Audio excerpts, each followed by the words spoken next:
Good evening, everyone.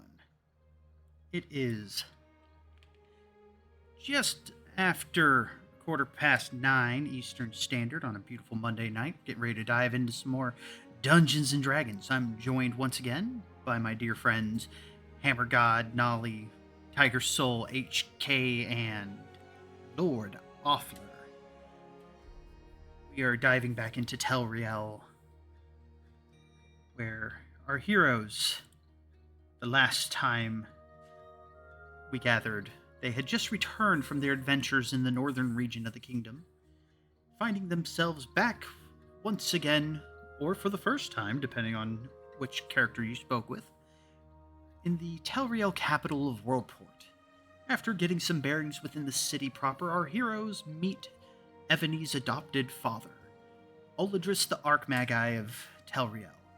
Having discovered that, as long as Evany wished it, the gang would find lodging available to them at the Mage's Tower, our cast tucked in for a good night's rest.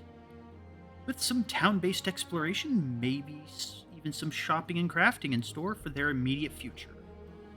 But before we dive into our episode fully, let us have our script read from our sponsors.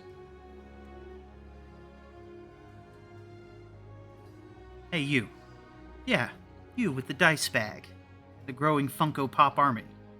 Your wardrobe called? It's bored. It wants dragons. It wants starships. It wants something that says, yes, I did stay up to 3 a.m. arguing about which Final Fantasy is best. That's where the grumpycookies.com comes in. We've got nerdy shirts, quirky accessories, and gear so fun, even your DM won't make you roll for charisma. So go ahead and treat yourself. Your laundry pile was getting jealous of your dice collection anyways.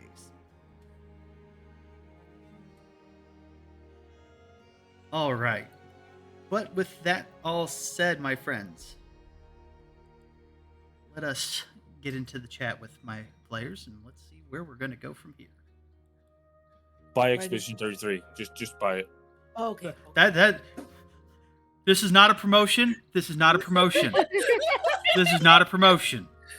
What the hell is it? It's a good game, but this is not a promotion. You said what? We'll talk more about it after the stream. I literally unmuted in time for Buy 33.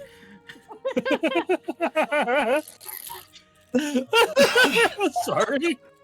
Buy 33. Buy- That's a lot of Don't them. worry about it right now. It is a good game, but that is not what we're here for. Yes, it is. No.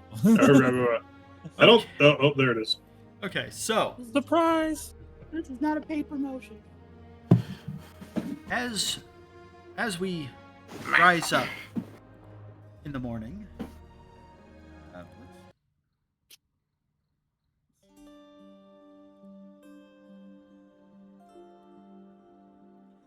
we find ourselves with the day ahead of us and a vast city to explore.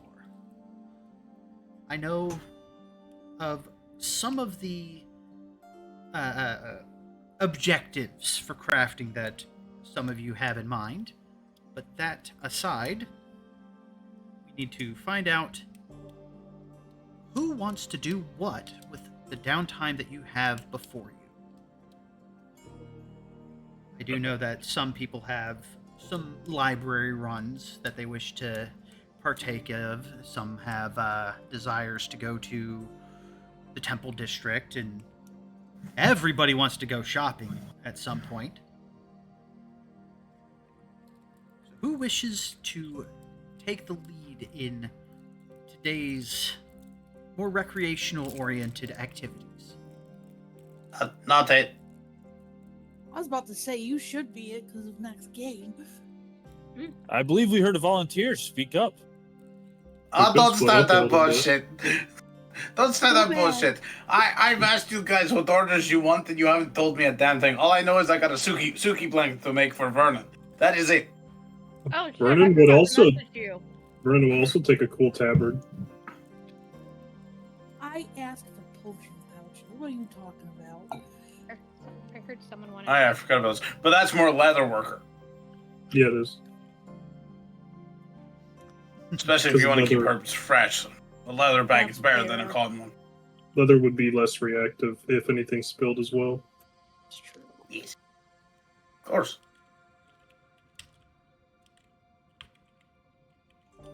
Anyways, I know Celeste would try to make her way out to the temples.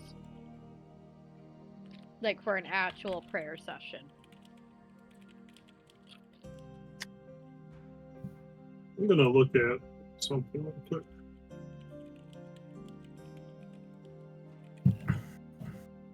Also, weren't we supposed to have breakfast with Oldris?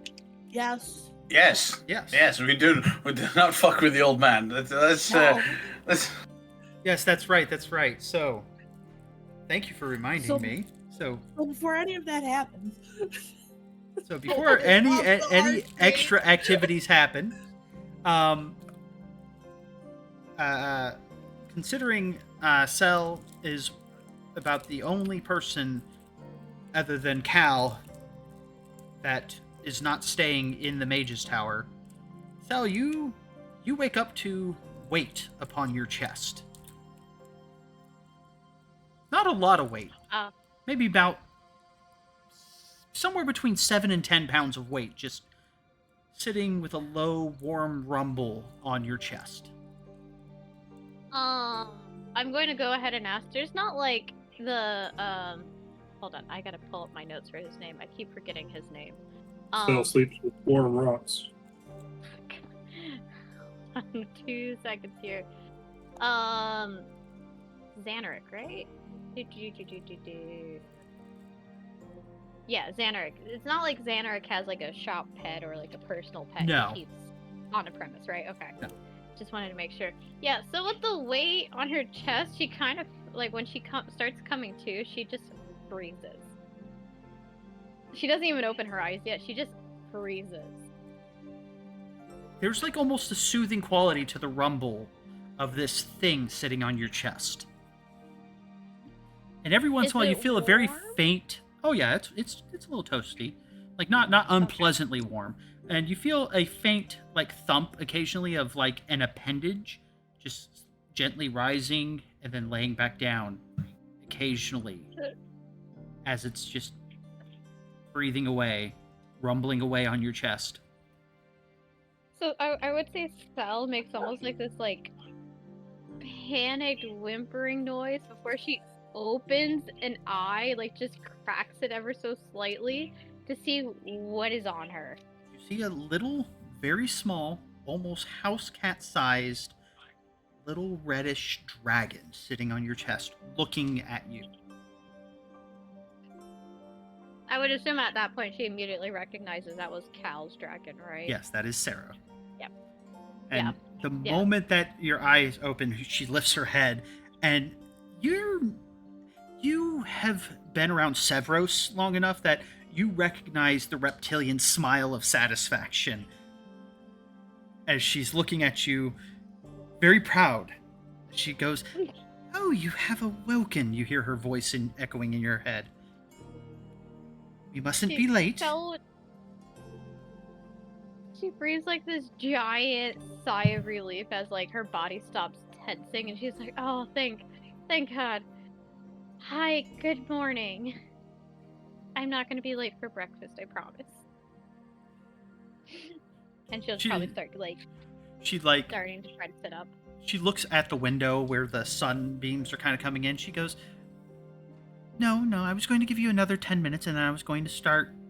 And she looks at you and she sticks out her tongue and does a little hiss. And she goes, into your ear to make sure that you woke up. That was going to be your "you are late" alarm. Oh yeah, that's not terrifying after being on the road for the last few weeks. Yeah, totally not terrifying. But And she thank you. kind of pauses and she goes, I didn't consider that. And then there's this like Cheshire, almost feline mischievousness in her eyes as she kind of turns. She goes, "Plans for Cal," and stalks out of the room. Oh goodness, and she's like, "Oh no." And then I would assume from that point on, Cell just starts getting ready for the day and trying to get out quickly to the Aldris and her friends.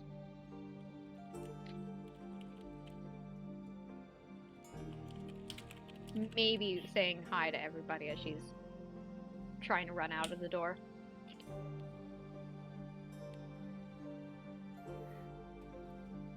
So, as you finish getting ready, meanwhile, at the Mage's Tower, who would probably be the first one of the rest of you to be awoken? If there was any noise, Vernon is a light sleeper.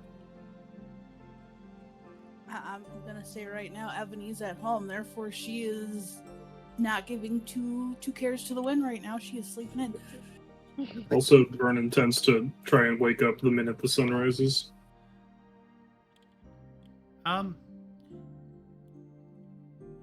You probably would have actively sought a room facing the rising sun, wouldn't you? If possible. More sunlight, the better. Then yeah, you probably would have been the first one up because Oladris would have made sure that the your room was facing towards the port proper. Oh, reactive images geeked out and reset What everybody's just happened? image. Yeah. There's a crab where I'm supposed to be. What happened? You are a crabby. Or It is died. Discord having an issue? How do I fix that? Oh, Okay. Fujitech. No, it's Reactors busy. died. Reactor tech has died. So, yeah. Oh no. I mean, we could still use these icons, I guess, maybe. Yep. It looks like reactive is full on having a meltdown. It's fine. Our names are there, so it's fine. Yup. Vernon is now a crab. Hey, there we go. Polymorph. There we go. You're now. If you guys try to log back in a couple of times, it'll work. I got back in, so that was just really Okay. startling watching it happen in real time. Do we have is it Fujitech? Yes. Is that in useful links? Real Yep, there it is. slow. Yep. HK's back. Haha. Yeah. What about that one? Did that work? Yeah, you're back. No. Hold on No. a sec. Wait. No. No. There we go. Yeah. All right. How's that Alright. one? Yeah, There we go. you're back. All right, I'm gonna fix it. All right. All right, I'm changing it back. Okay. That is so fucking good. I forgot I put that one in there. Hey, Nolly, Alright. put the himbo away. Put the himbo away. It's changing. Why does it take so long? Probably because the site's going super slow right now. Yeah. True. There we And then go. the stream's like 15 seconds behind, so. Yeah. Now once Hammer gets his too. I no longer No, have a no, page it's just for what- bed. That's just what Totar looks like now. I you're logged it a- back in. Okay. I even double checked. Mine still says it's active. It's weird. Switch it and switch it Oh, back. Did you I use Switch it the to someone else and switch it back. Did you use Yeah. the link that's in useful links? I'll try it again. Let's see. I have There you one go. already saved. Okay, There- I switched it back and forth. I looked There at we which one it go. was active as, and I set that one as active and swapped it out again. This is a very much tech difficulty day. Yeah, first Yes, roll it is. 20 was having itself, colossal stroke out, and now Fujitech reactive was And Taco acting up. Bell. Taco Yeah. Bell. And Taco Bell. Ugh. It always comes in threes. Oh no. So, Um, technical difficulties aside, you wake up to the sun rising, Vernon. When you get through with your morning rituals, your prayers, you come out to the sounds and smells of, well, maybe not so much the sounds, but you can smell bacon frying, some kind of bread baking fresh, and various herbal teas perking, steeping away, and a very strong, acrid odor. If you, as a character, as well as a player, are familiar with very strong coffee brewing. Oh, All of these odors just kind of playing off of each other, stimulating, assaulting, and energizing your senses. how? Wait. So is this like a spread that he sees, or he just smells it right now? You smell it for now because it's not up on the dormitory level where when you walk out, all you see is like a main area, like a main seating area with a spiral staircase going up and down right in front of you in the middle of the room. And when you went to bed last night, you went up from the entry chamber up one level into the dormitory, which had just enough rooms for, there's Ebony's room over there, the room you just came out of, Totar's room over there, and Lucky's room over there. And, a couple other rooms for the rest of the companions. One for Elwyn, one for Tullig, and, Pepper's room is right next to Ebony's.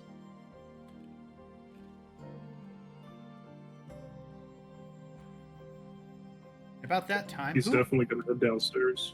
Yeah, and as you reach the stairs, who would probably be the second person awake? If the smell of coffee is wafting through the halls, I would have woken up. Oddly enough, the smells and sounds don't really permeate into the rooms. Then I'm sleeping in. Okay. Does anybody else wake up early in the morning of their own accord? Totar would. All right, so considering your room probably wasn't facing the sun as directly as Vernon's, you probably are reaching the door as Vernon is reaching the stairs. And as you reach the stairs, Vernon, the smell is definitely coming from down below you.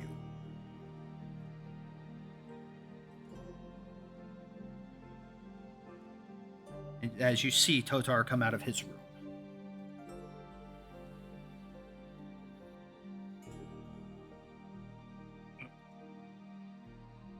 Any greetings you wish to give to each other, or? Oh, as Totar comes walking on, all you see is like lifting his nose up and smell. You smell it? What? The aroma in the air. You smell it. I do. Looks down at you. Food? Food. He nods. Vernon kind of was on guard a little bit until Totar showed up, kind of not wanting to go downstairs by himself. And now that you are there at the top of the stairs, you can hear the sizzling of the bacon going, and also just you hear the sound of just cookery going to town. Walk up to the edge of the stairs with you. Vernon, I look over. We invited? I don't know. Is it free? I shrug. I have coin. You have coin? Yep. It's at that point I'll open my door. I'll look at it. He invited us to breakfast yesterday. Turn back. Does not mean free. I've been invited many dinners. Had to pay. At that point, I don't think you're going to have to pay for this one. At that point, a very short door next to Ebony's door, because it's a pepper-sized door, opens as the little face comes out, stretches, looks at you all, just kind of chuckles before walking next door and drumming a rapid da da da da da da on the door to wake Ebony up. Can I was thinking about rolling a perception to see if Vernon even noticed her before that sound. Go ahead. If that's okay. Yeah. Vernon is not scared shitless. Okay. Yeah, so she knocks and then pauses for a moment and then pushes open the door and leans in and she goes, "Wakey, wakey, princess, eggs and bakey." Why you gotta say it that way? Because there's eggs Princess. and bakey. You just see Ebony open the door up quite a bit more. You just see her hair up. She's got one of the head wraps to keep her bangs out of her face. She's in a nice fuzzy robe and little kitten slippers. I'm up. You just look over and you see Totar's arms wide, and he just goes, "It talks."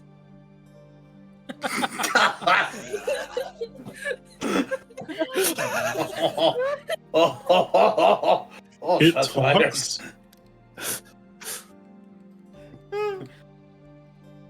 Oh my god. So Wow. as this is going on, about that time, Sal, as you probably about 5-10 minutes prior to this, as you were heading out of your shop, and you're enjoying the hints of the salty sea air wafting in from the port as you are traveling down the road in the direction Ooh, what's of the weather tower. like? The weather is actually very clear. A few clouds here and there. Breeze coming in from the east, blowing to the west, so just carrying the scent of the sea straight into the city proper. Okay. And about a quarter of the way through your travel towards the Mage Tower is where your path and Cal's intersects. And as he waves to you, you watch as his dragon dive bombs down, flares her wings at the last second, and perches on top of his head like a hat. No. She just kind of keeps her wings out, just mostly for support and stability, as he just kind of rolls his eyes and meets up with you to walk with you the rest of the way to the Mage Tower. I would say she gives like a small little wave before, walking with him like shoulder to shoulder. Probably more like shoulder to elbow. Fine. Yeah. Sure. Hey, it's not his fault you're short. No, it's my fault that she's short. Hey, Sean. Yes? You remember when I told you that, I was going to do a little bit of writing about, the lore of the whole Pine Valley place? Yeah. I just posted a rough draft in the chat. Obviously, you don't have to read it right now. Just letting you know. I definitely appreciate that. So, as you and Cal reach the Mage Tower and enter in, you enter into the main entry hallway, and much like the others as they rousted from their rooms, you are greeted with the aromas of coffee, bacon, fresh baked goods, and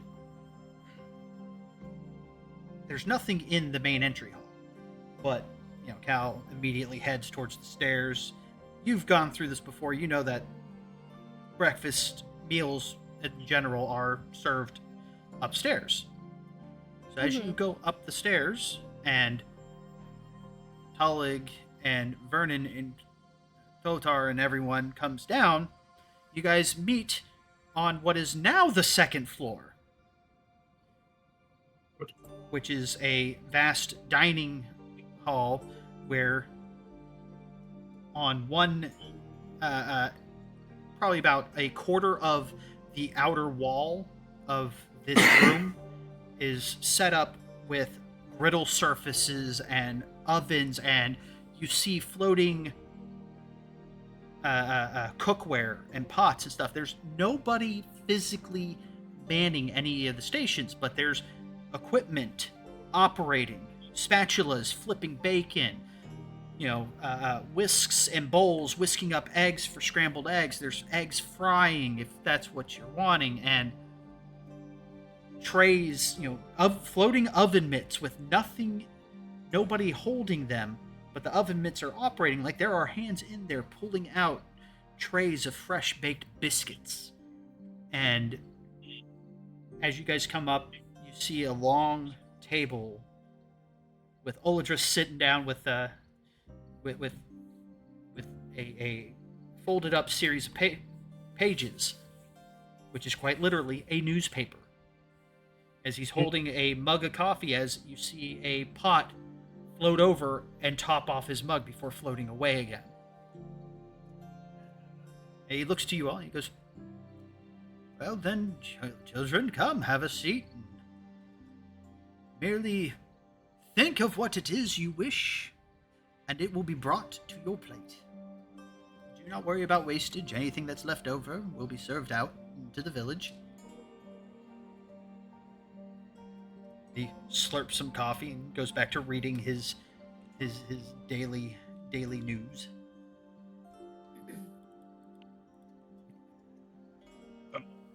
What's the front page like? It's information. I'm kidding. I'm not gonna make you go do that. It's fucking stocks. No. It's a The very front page expensive maze tower. No, the front page was about the incursion to the north. It's about us. We're in the news. No, not quite. Not yet. We're not famous enough.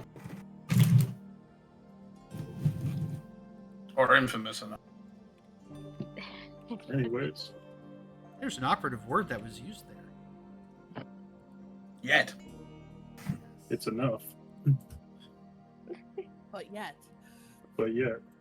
Anyways, Vernon is going to sit down a little skeptical about the whole thinking about things, but still believe in it. And he's going to think of something. Should I message it to you, or? Quite literally, you can just say what comes to your plate as far as foodstuffs goes. Oh, It's so it's quite- not reading. It's not reading the brain. It's kind of like as you look at the different stations and you see, oh, there's some fried eggs. Oh, I want a fried egg. And a fried egg will start floating its way on a spatula with a fried egg will float its way over and deposit it on your plate. There's some flapjacks over there. There's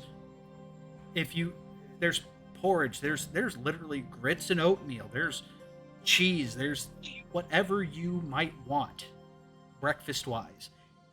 There's a spread. Breakfast was. Because quite literally, anything and everything that doesn't get eaten here by you guys is going to be teleported into the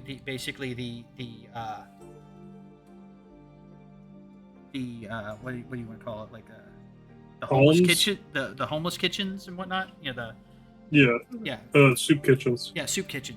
There we go. My brain was really shorting out there, but basically anything left over is immediately teleported there, nice, hot, and fresh, and immediately being served out. Which is also why Oladris told you guys not to be late, because at a certain time, the food goes. Yeah. Vernon is gonna kind of eye around. He's not really convinced that they have what he's looking for. As you're looking around, all you see is a bunch of just servings slowly coming over to Totar. And all you see is just a pile of everything. It looks horrible. I'm Smiles. Horrible. I'm pretty sure a lot of it is like fried eggs, sausage, bacon, slices of ham. Yeah. Bacon. Lots of Bacon. protein. Is that a what? Like, Lots of protein, meaning lots T-bone and lots steak of over there. gravies. A T-bone Grits. steak? Is that what you said? Yeah. Yeah. You can just say so. Like Celeste is like kind of eyeing a seat near Oladris, but giving room for Ebony. And she just, as she's like walking over and sees all that food going to Totar, she just kind of narrows her eyes at like what seems like a lot of meat. She's thinking, is that a T-bone? Yeah. My T-bone. As he reaches out and grabs it, Nice. She The big question kinda- is if the bone remains after he's finished eating. Whoa. That's for the Probably not. doggy. There might Oh. be a few crunches when he realizes what he's eating. Oh no, there's actually a saucer, like a bowl, like a Like a fairly large alien? bowl set down on the ground next to, like, whenever Totar takes a seat, a bowl literally manifests on the ground next to him, and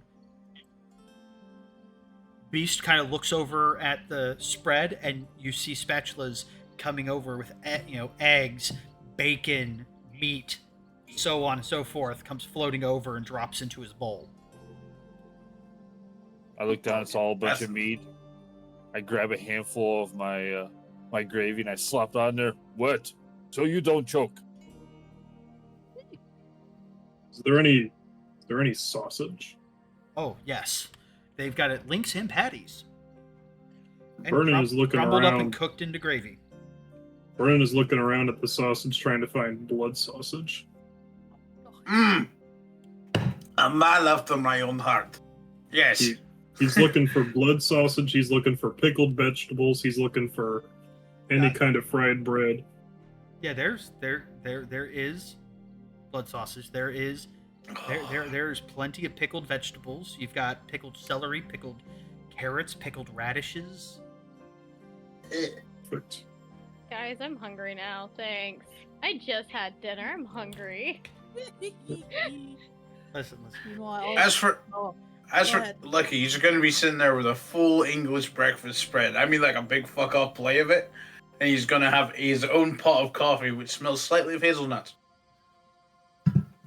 Yeah, because yes, there's while Oladris is drinking like coffee that's almost as black as obsidian, and Delightful. it is such an intensely powerful smell that you wonder if maybe it's because of too many alchemical experiments have possibly fried his sense of smell, and that's why he drinks it so strong, because it's the only way he can smell it.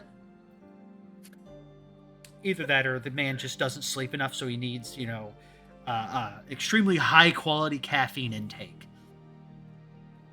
But either way, it is some potent stuff. But there's multiple pots of coffee. There's one that smells faintly of vanilla.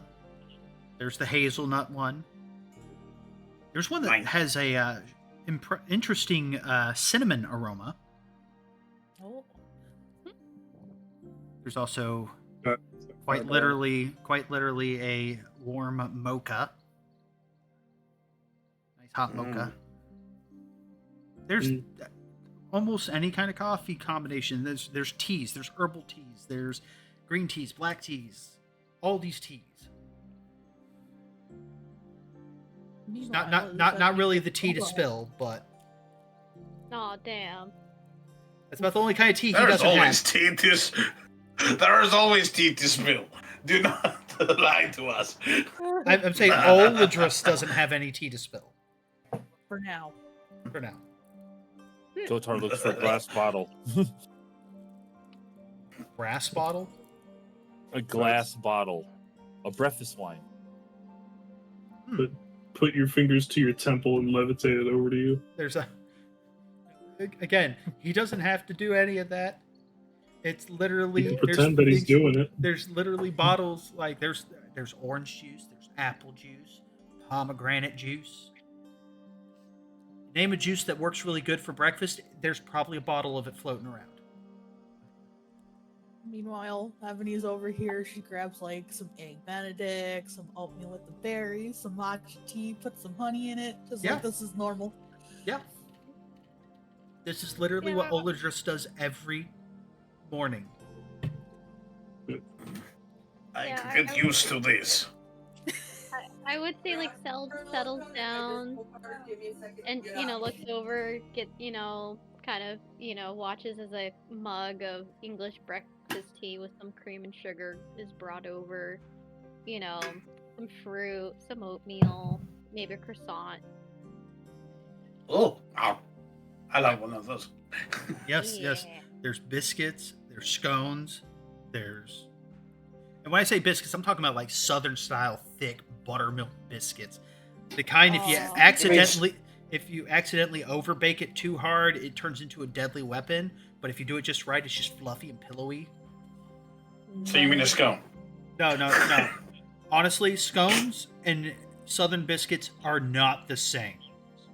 No. They are dramatically Oh. different. Yeah, very. Well, they're dramatic. Right, moving on. So Listen. Vernon is gonna. You come visit me, Sorry. motherfucker. I will fuck you up with some biscuits and gravy, and you will have your life changed. Please invite me. Please. Oh, definitely, 100%. I will fuck you all up with it.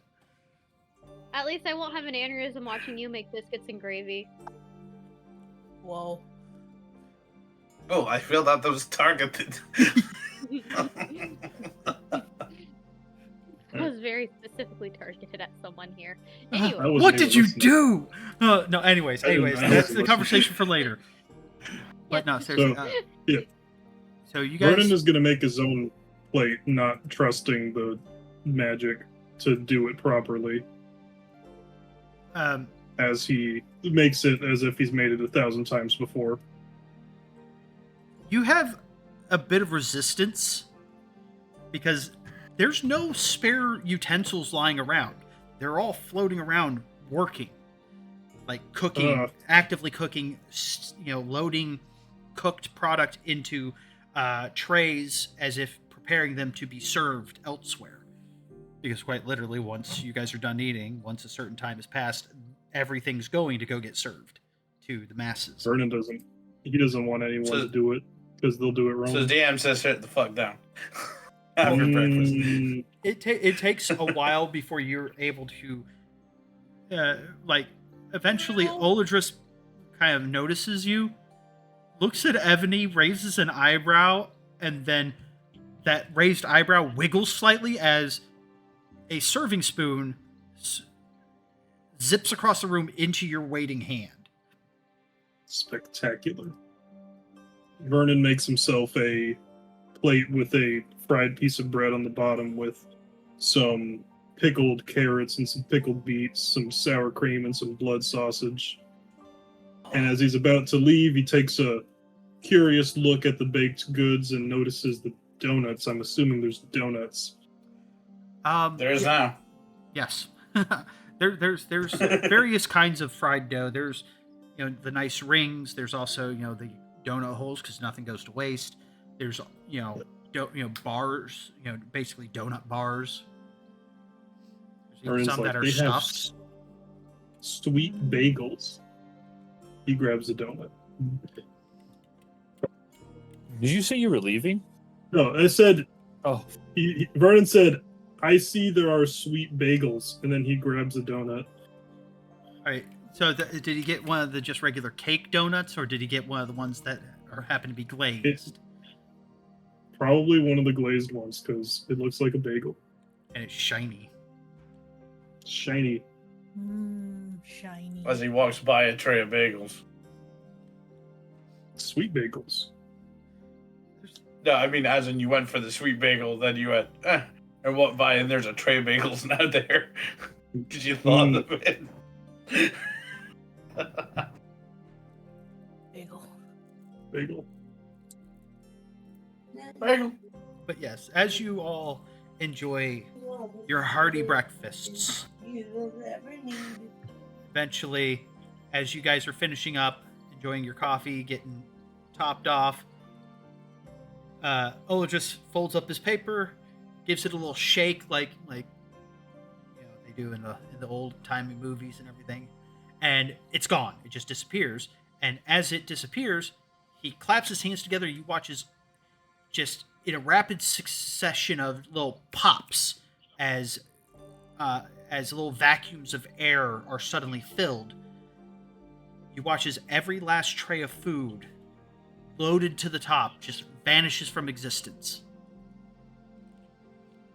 To which Ola just goes, "And the masses shall be fed." Vernon's fucking eyes bug out when that happens. You'll That get is used to impressive. He goes, "Well, when one has power and prestige, if they do nothing with it, why do they have it? He's right. I mean, tell that to every other wizard in existence who hides in his tower and does nothing all day. Well, in all honesty, if I were to use my powers to their fullest extent, well, I wasn't talking about you. You're amazing. well, the problem is most of my giftings are in the arts of war. So You- I you just stagnant see in times of Ebony- peace, so I had to find creative ways to exert my power and maintain my position. And what better way to do it than to be generous? You see Ebony after he says magic of like war and stuff, she kind of just gets a little like, That's scary. So more like blowing stuff up, not, He kind of gives you this little smirk, his eyes twinkling mischievously. He goes, above game, I haven't named the crater yet, but he names off a couple of locations, a couple places that look like they could have been like volcanoes that have collapsed on themselves.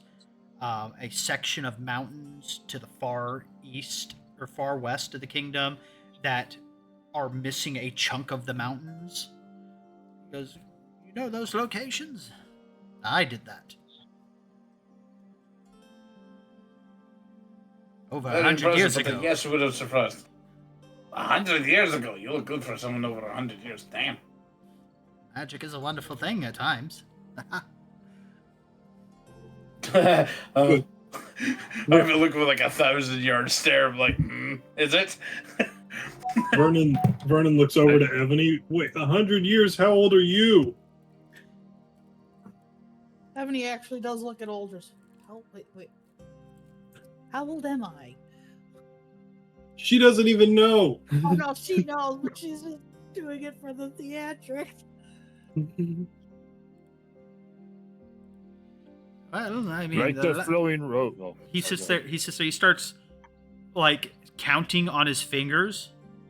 He goes, "I can't be for certain, but I know that I've had you with me for 23 years, and honestly, children are really hard to decipher at the age that you came to me. You might have been 2. You might have been 1.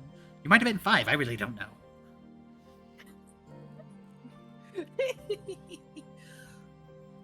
If it makes you feel better, I'm under the age of 30.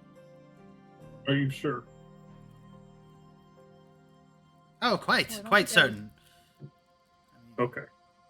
He does the math again. He goes, yes. I know she wasn't older than 5 when she came here. So that would mean that she is at most maybe 27, maybe 28. It's true. You just see Cell just kind of like looking past everyone, just realizing she needs to make a mental note of asking Xanderic how old she is. Vernon is counting on his fingers. He forgot how old he is.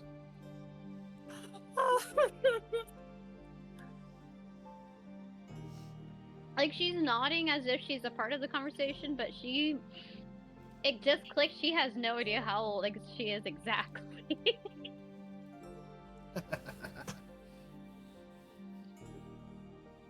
Now we're on the hunt for people and how old they are. Oh, that's fun. That's fun. All she Oh, how knows fun is that was she that? worked, and that's about it. Ever since she was old enough to work, that's all she did. Yeah. Work. Suck. So, so as you guys finish up your breakfast, and the rest of it has been whisked away, Aldris kind of looks at you all and goes, well, I will leave you all to your activities for the day. If you have any need of my assistance. And he points to Ebony. She will be able to find me in my laboratory. But for I now, might have a few questions of some magic that you might know of, maybe not actually use. Perhaps I do have quite a repository. I can see it. There's an impressive repository of no. books. Oh no, you haven't seen a fraction of what the library holds. You've seen nothing yet. I would like to. Perhaps. Can you make me glow? He looks at you for a What moment, person and he snaps his fingers at you as he casts fairy fire on you. You may attempt to roll a dexterity save if you want, but No. let me double check your stats, because I'm pretty sure... Yeah, no, you cannot succeed. That's okay. Like, even if you nat 20, you still fail. You don't thought it have was enough gonna be like bonus. I thought he was going to use like a light cantrip, but fairy fire is just as good. Oh, especially considering you are glowing this bright, brilliant, almost obnoxious fuchsia. Yeah. Also, who is sitting closest to Vernon at the table? It was Totar, and his eyes are just closed. I ain't looking at him. He's already too bright as it was. Well, no, it's the fact that you're also glowing the same color because it's a 20-foot cube. Oh no! I look over to Vernon. I look over to the wizard. I look over to Vernon. So hope is that Beast. one, Beast is also Yeah. glowing. Pink. Oh Fuchsia, my God. fuchsia, not quite pink, but fuchsia. Fuchsia's not pink. No, it's very specific. How long does this last? It's still I think it's up to a Too minute long. if he maintains concentration on it. Yeah. Break Yeah, that's concentration. Oh, it'll be Don't- gone before we leave. Definitely don't try to break his concentration. But you all can see me now. I'm bright. Like I'm other bright like a suits. diamond. I gotta double check. And Vernon is thrilled. I can't remember Olidris' stats, so I had to double check. Because again, he is the archmage of the city. He can make you glow. He can. Yeah. Depends on your definition of glowing. He could blow you up so hard that you'd be glowing for a week. Do You other wouldn't even cities know have it's coming. archmages? Does the North have an archmage? Well, Hmm. every city, the most powerful wizard in any given city is typically given the title of archmage. But within Telriel, each of the main cities have a mage's tower with an archmage residing within. I just happen to be the leader of... He kind of looks into the middle distance as if he's looking for the right word. I guess you could potentially call it a cabal. There's 4 of us. I just happen to be the strongest of the 4 of us. He Or the other the 3. Word con. Well, I heard off there. What was that, Evany? I was about to, like, out of character, be like, he's the con. So he goes, oh, there's...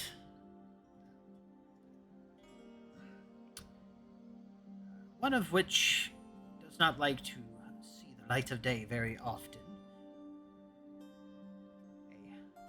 A surly little goblin by the name of Gralik.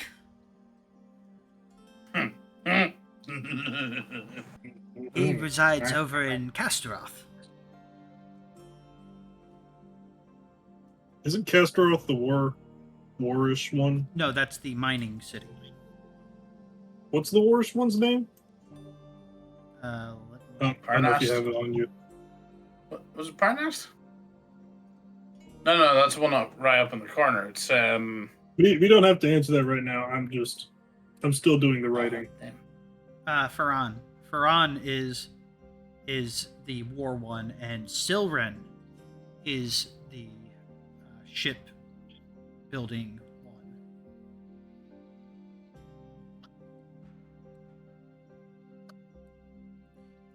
What am I thinking? Oh no, wait, that's the other side. Never mind. Yeah. To which he says, in Ferhan we have Theodulfus,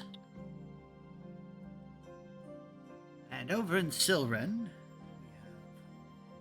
we have Meridia.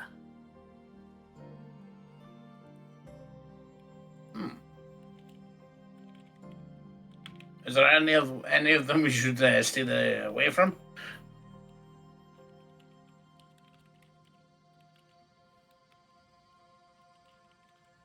One second. I'm writing out the names for you guys to take note of if you wish.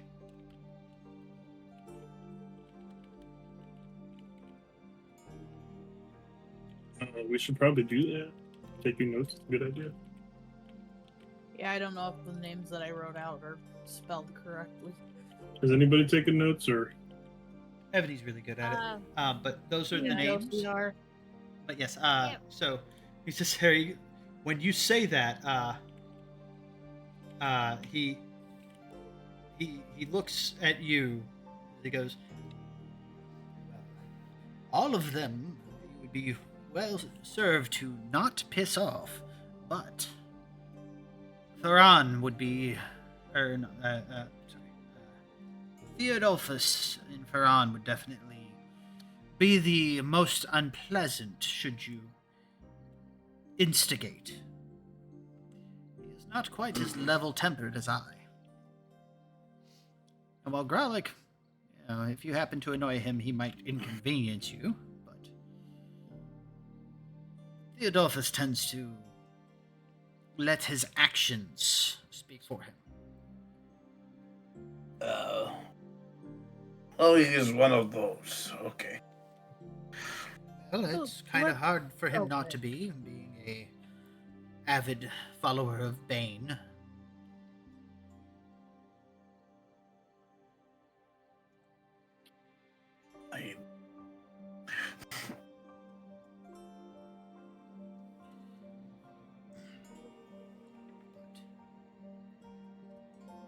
Unless you have any more questions for me, I have some experiments to get back to. No, I'm good for now. Thank you. I'm gonna try to do my own research before I come bug you. Oh, you are You never did a say bother. you have a Ebony. library. Yes, I do have various libraries here within. Depending on Books what it is. borrowable? Some of which, as long as they remain within the tower, you may borrow them and read them in your chambers as you see fit. You can read? As well as you cough up hairballs. When have you seen me cough up a hairball? Ooh. Looks around, looks at your outfit, kind of stares at it. Isn't that made from your hair? I believe you boast about it the first time we met. It is made from my hair. It is not made from my hair balls. He doesn't cough up hairballs because he doesn't clean himself. No, I bet better than this one does.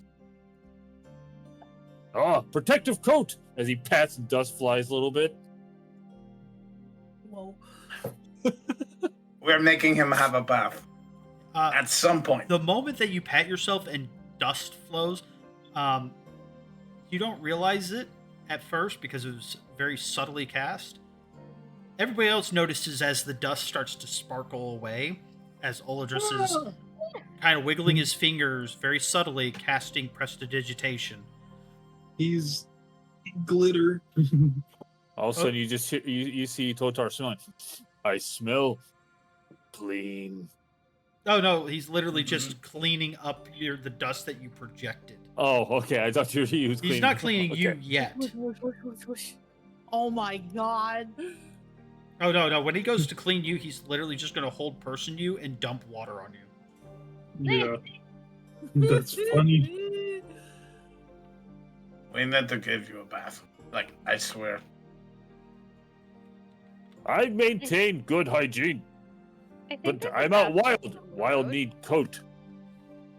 Uh-huh. Like, Do you even know what a bath is? Yes, it involves it's the fat of animals and well, water. Oh no, now I got Dragon Ball Z abridged. Is that block of animal fat there? That sounds awesome!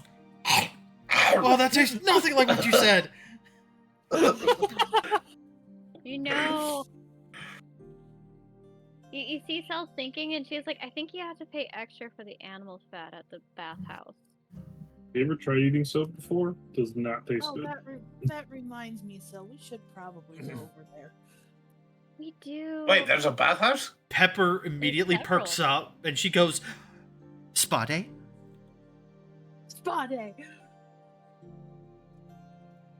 Oh, I'm definitely coming to the bathhouse. Oh, it's okay. They've got his and her sections. Well, I fucking hope so. What kind of fucking deviant do you think I am?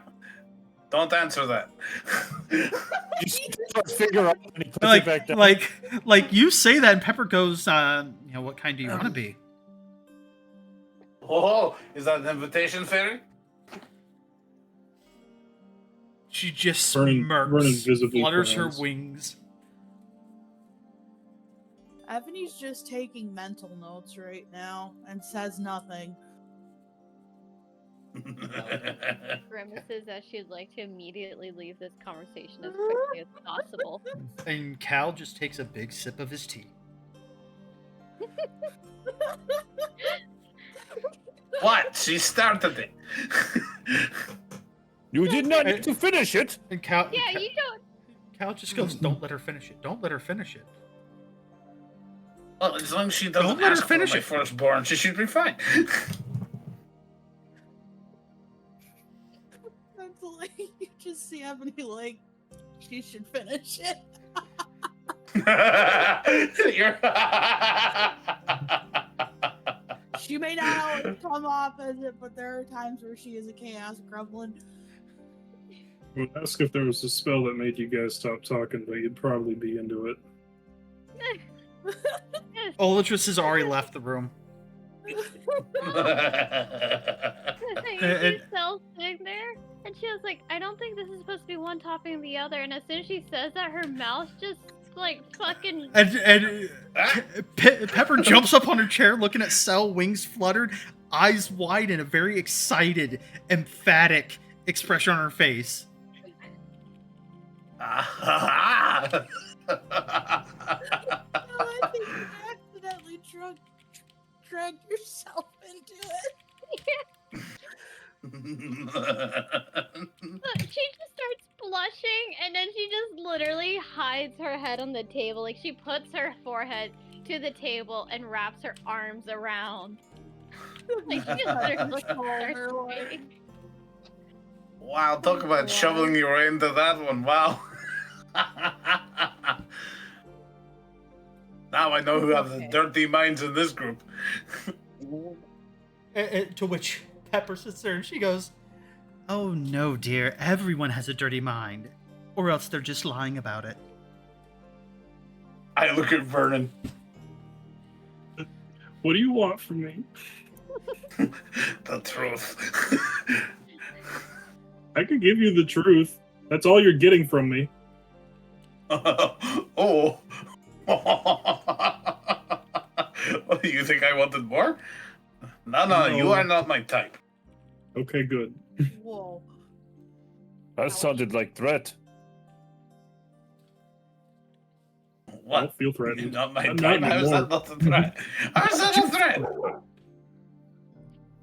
Not you, furball. I speak to the Vernon. Oh, Wait, to he said the it. Vernon. What? The Vernon. I like it. Vernon is lost. The Vernon. Ah. I mean, Ebony's still just giving the look to Pepper. Do it. To which Pepper kind of looks at you, raises an eyebrow.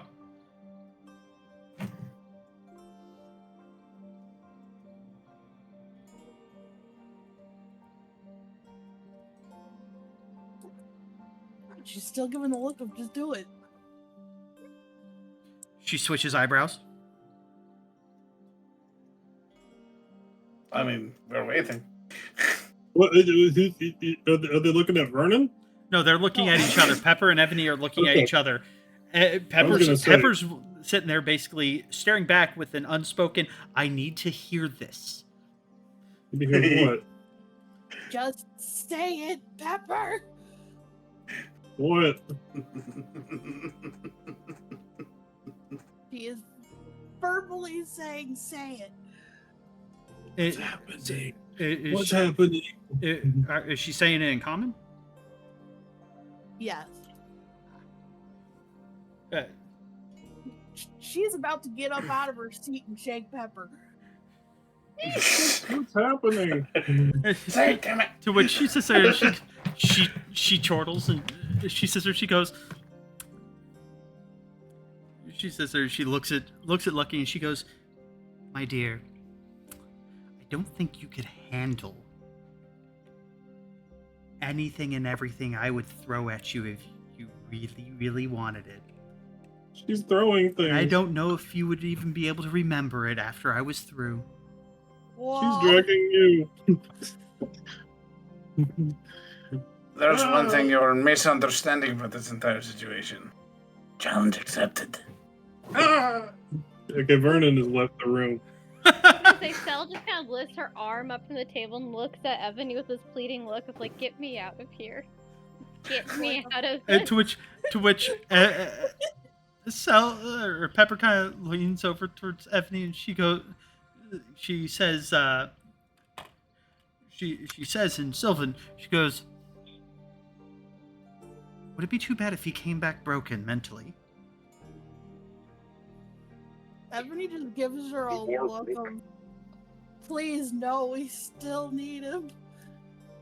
I need a round of perceptions from everybody that's still in the room. Vernon has left. I'm just doing this for funsies. This is funny. Holy shit! Do you want me to still Yes, roll it? yes, I need it from you too. Look, I just wanted to make sure. If she wants to let me do this. Perception. All right, I'm gonna type this out and I'm gonna copy and paste it to 3 of you that saw it.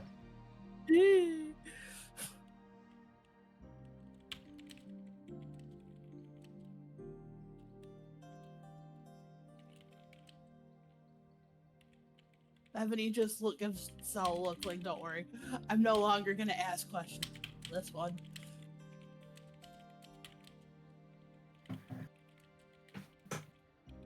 She's a little shit.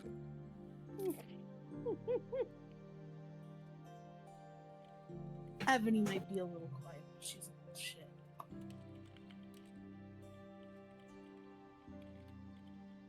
Totar's still shocked that it speaks. Me? Totar's what? No, the fairy. Oh, This isn't her familiar fairies. This is her companion fairy, which is a much bigger fairy than her little summoned Okay. fairies. This one's 3 feet tall. No, not She's 3 spoken. feet. It's about just over 2 foot, like maybe 2'1". What? hey, it's better than the 6 inches. Yeah, her thought fairies, that they her were- summoned fairies are 6 inches tall. That's what she said. Yeah. That's That's just greedy. I can't help it. You don't need more than a foot, people. I'm Let's surprised. I'm If you end up surprised in you a get doctor's quiet. office. Oh, I'm surprised you get quiet for that 10 seconds. I can just see you sitting there clutching your desk with veins in your eye. Don't say it. Don't say it. I had to. He gave the rest of us an opportunity to say it. Oh dear me. Mm. Oh dear me. That was Yeah. good. So, Bane. no, actually, No, I'm joking. inspiration. Inspiration. Hell yeah. That was good. That was funny.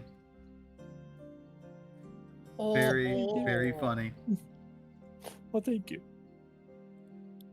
Oh, here's a real question. Interesting. A real question that is real and also a question at the same time. All right. Can inspiration die be used on crafting? Is it a D20 check? I have no idea. It is a D20 Yes, it check, is. so yes. Yeah. So, And I'm assuming I've got mine back. not yet. Okay.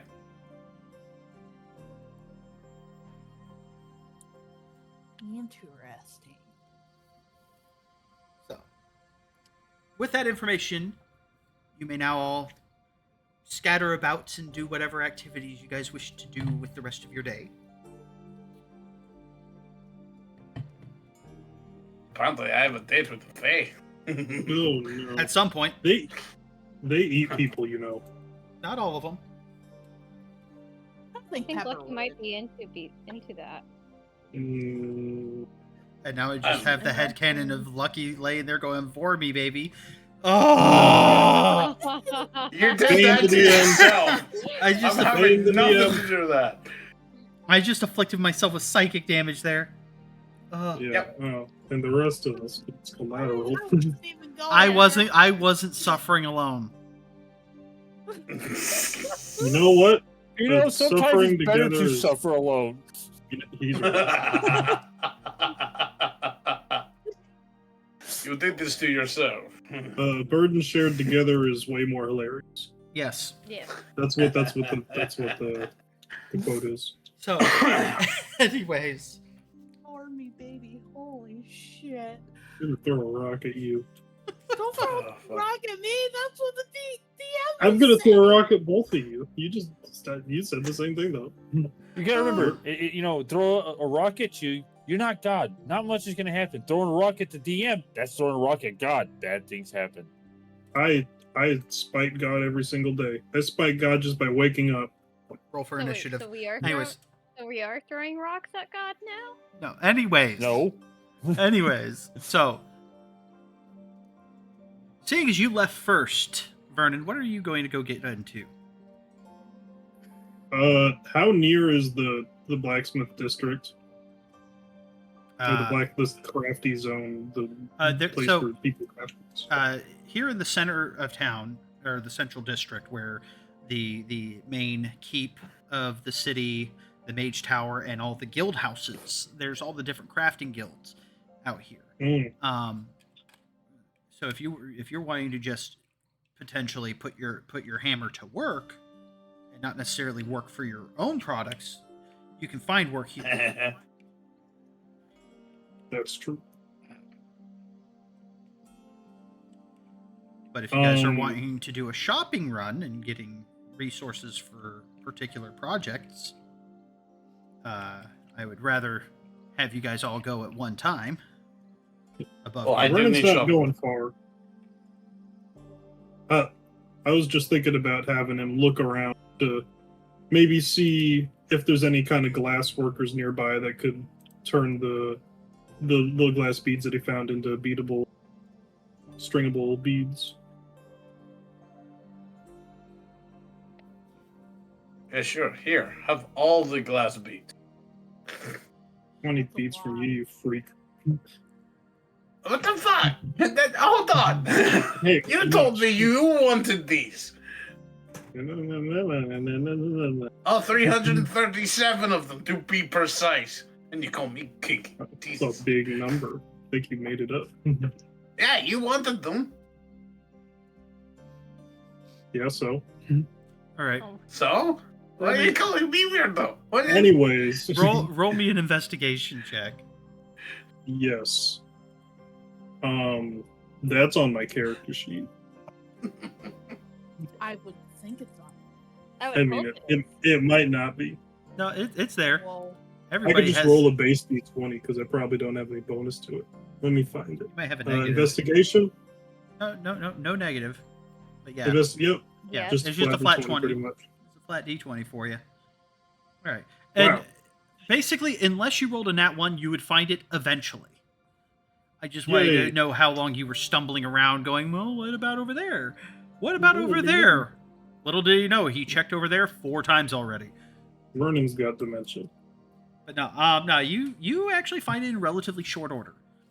You also do find that there's like the armor guild, the weaponsmith, the weaponsmiths guild, and there's lots of very similar guilds, like almost all in a perfect line, including what you don't know yet is the guild house that Celeste lives in. The effectively the Tinker's Guild house. I wonder if they have beds. Cogsworth Or if she just Yeah. sleeps in a big toolbox. It's called the Cogworks Citadel. Cogworks Citadel. Who's Cogwork? No, like as in cogs. Cogs. Cog's working. Cog. Who's Cog? Don't bang me. I'm gonna stop. I'm stopping. The sign actually has literal gears in its design. Let's see. And there's actually long one. moving gears. It actually is a clock as well, telling the time. Ooh. It tells the time. It's still daytime. But you do find a basically a glassblower guild where they do glass works. They make literally glasses for serving, for drinking out of, glass vials for alchemists, for this, for that. Like anything that glass is regularly used for, they produce it en masse here. Vernon is gonna inquire about the beads and also something that I'm about to DM you.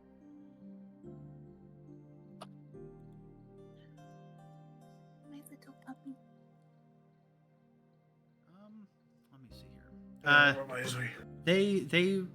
They will, if you are looking to get every last one of those beads bored through for the purpose of threading together, and are you wanting them strung together all as one, or do you want a number of them strung together in sets? Like, what exactly are you wanting done with them? 'Cause they'll He doesn't string want together. them strung. He just wants them drilled. All right, ready to I be mean, he strung. could also trade for. He could already trade. He could also trade for ones that are drilled. Oh, they don't have anything like that just sitting around. They don't really do a lot with glass beads here. But given that they are typically very familiar with glass, they could, bore the holes through them with little risk of damaging them. So they ask you, how desperate are you to keep as many of them intact as possible? Because no matter what, there's going to be risk of damaging them. But depending on if you want them to, make absolutely certain that as many of them as possible are kept intact, they'll have one of their higher experienced glass workers work on it. That'll be an elevated cost. But if you're okay with, the potential of losing up to half of your stock, they can have one of their newbies work on it for gaining their own experience and proficiency. And that will come at a much cheaper cost. I was actually going to say that Vernon isn't particularly desperate at all and would be okay with someone using it to learn, but he'd need to talk to the party first before making that decision. Because it is a time-consuming task. It would, as you said, there's 300. How many? 370? 337. 337. You're going to be looking at about 10 gold on the cheap end.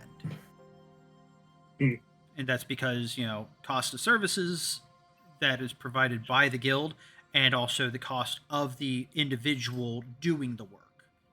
So how it's much probably they like have to pay 5 them. gold. It's actually 5 gold for like half. no, that's the cheap one. If you if you want to do half of them instead of all of them, then yeah, it'd be about 5 gold. Like 150 of them. Yeah, basically. The main purpose of this is for them literally just to be flair for crafted items for that players make. Okay. Nudge, nudge, nudge, Mr. the Luxter. You called me a freak. Fuck you. Okay, then you don't get no beads. Make your own shit. It's for you. Unless you're both pretty and your beards are well trimmed. He has a beard. I mean, I guess it's kind of hard for him not I was to. gonna say, one of their beards is bigger than the other. Hey, Anyways,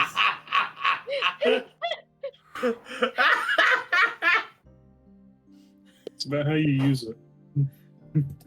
so Okay, One's connected to an asshole, so. he's right. you can't get any more inspiration. Stop it, Hammer.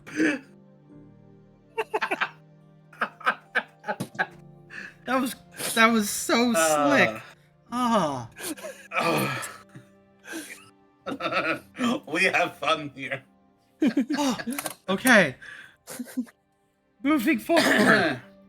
So you want to go back to talk with the party before committing to that? Yeah. Okay. Also, Vernon would idly look around as he passes by, seeing if there's potentially any kind of guild for tracking down bounties. There's not so much in the way of like an adventurers guild or the type in this section of town. The adventurers guild is actually more towards the more public side of town, towards the inns and everything in over by the market district, where a lot of the Yes. taverns and such are. Mostly because that's where most of the adventurers tend to maintain their presence. Doing some bounties would be cool. Some optional bounties. Around the time that you make it back to the towers, probably around the time that the rest of the party has kind of finalized what they want to do for their day, and probably have gotten ready to kind of distribute out in whichever directions they're wanting to go for the day. So, as you guys... First, I'm gonna get some shopping done. Sorry, right? we talked about What happened? what I was wanting to continue. Sorry, ignore me. No. What Are happened? we preparing for the shopping trip then? I'm okay to go on the shopping trip unless everyone else wants to do something else first. Well, everybody should probably discuss what they're doing before we go buying everything. Yeah. I think that makes sense. If that's okay. Okay. That works. Okay. Then Vernon's gonna meet back up with everybody and we will start discussion. And I will say the first thing unless somebody else wants. Feel free. The floor is yours. The floor is out. Floor time. Vernon, is Tolig around? Oh yeah, all of your companions at this point are gathered here with you, except for Severos. Severos is back at the Citadel, the Cogsworth Citadel. And in character, do we know the professions of the companions? For the sake of brevity, I'll say that we do. We know that Okay. what everybody's kind of specializations are. All right. Vernon is going to point towards Tolig. Say, I am in need of your expertise. Indeed, And he kind of perks up. Vernon's going to walk over with a little piece of paper that he scribbled some mild schematics for studded leather armor for the party and kind of run it by everyone, saying that it would be good if, and not to use the word companions, I'm not sure what we would say in game. Maybe the second party was more well equipped to avoid grievous injury. That makes sense. Tolik kind of looks at it, looks at his own armor, and goes, "I am not opposed to this idea." Anything that reduces the likelihood of getting my tender bits stabbed. That's Again. the idea. Listen, they were not stabbed last time, they were bashed. And bitten. Primarily by something really big picking me up and using me as a bludgeoning device. It was quite horrifying. How have we not I heard would not this recommend.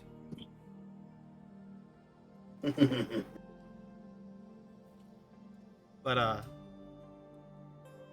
And real quickly, Vernon's going to point to Totar and Cell and offer them to also assist as well, considering the fact that they know metalworking, in case they didn't have anything else they were already doing. And Vernon will also offer his assistance should he complete the task sooner than expected. Well, Totar will have something for you to do. Yes, don't worry. But yes, if you ask for Totar's help, hit metal, I can do. Perfect. Should be a lot faster this way. Sel nods and she was like, yeah, I mean, I'm better at the smaller things. I need to make myself some goggles first, but yeah. Sounds better. That'll work. When Cell mentions the goggles, Vernon's gonna walk over with another little thing on his notepad. He already was thinking about that.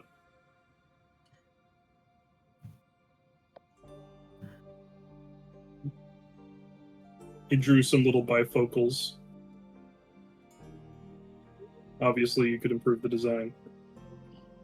If Vernon hands her the notepad, she kind of nods for a moment, and then she pulls out her own book and shows on some of the, like, she kind of flips through the pages trying to find the page she's looking for, and opens up the, like, kind of a schematic she had for, like, steampunk goggles.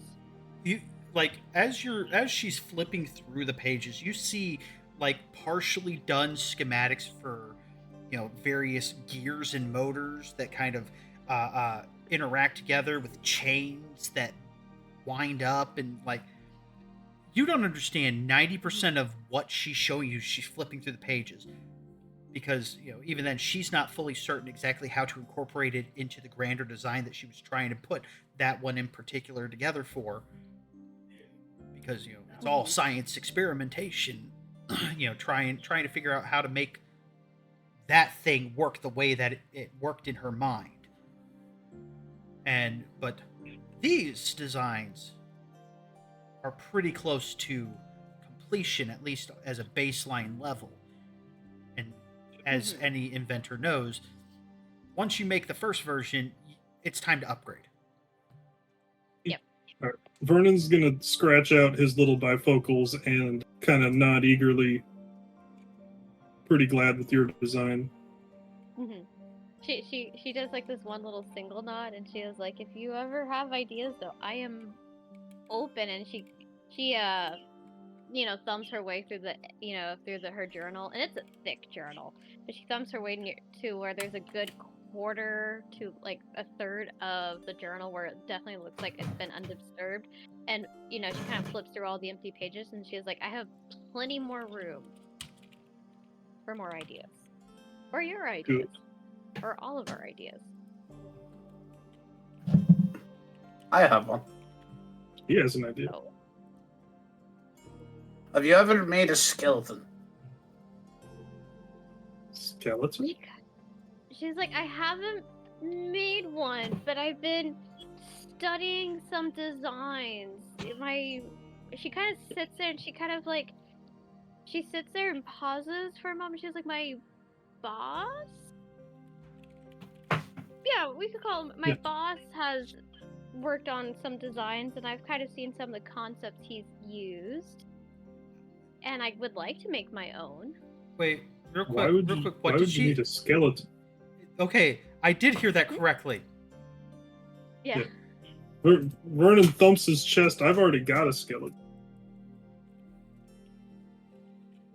So, here's my rough idea. As I rummage in my bag and I pull out the infamous little stuffed toy, and I'm gonna plunk it on the desk. Infamous. Yeah, the Oh, little, the is this- little is- beholder cat Yeah, toy I made. Tasty. forgot Yeah. about that. Yeah, he's gonna pull it and put it on the desk. And he says, "Could you make something to make this thing move?" Yeah, I'm not sure if I have the skills to make it move on its own just yet, at least not without its own power source. We might have to use something for the power source. But I could definitely make the skeletal structure for it. And at least it could be posable. That would be a good start. Because kids love toys. Cell nods Toys. excitedly, and she actually grows and grabs a pin out of her bag. And she starts, she goes to a new empty page and she starts scribbling stuff down. I also had some other weird ideas about making it feel more lifelike, but that probably would set it on fire. We're all We would here, have- right? Yes. Yeah. Totar raised his hand, all polite like. Cell looks over and she's like, yeah? I have idea. Ooh. We have What- mechanical things that walk around, and they go throughout the street and talk and everything else. Why not make mini versions of them?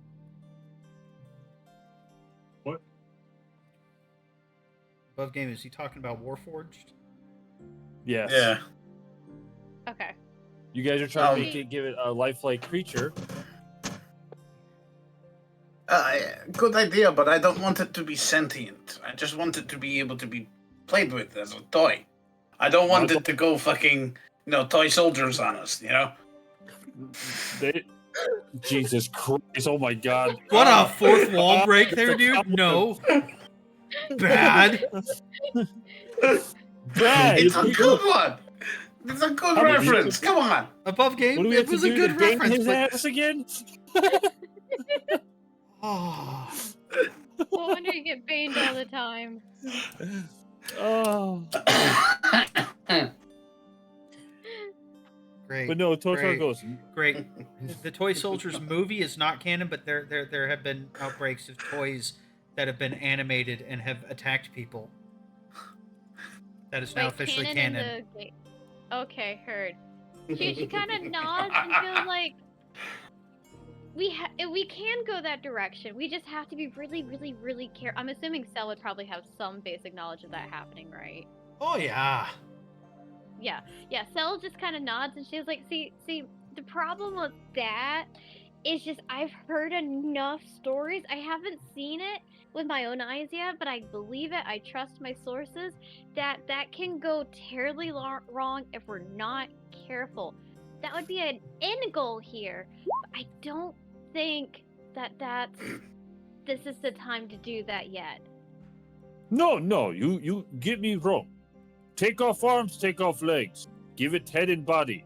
Then put stuffing around it. It talks. Very cute for kids. They love things that talk.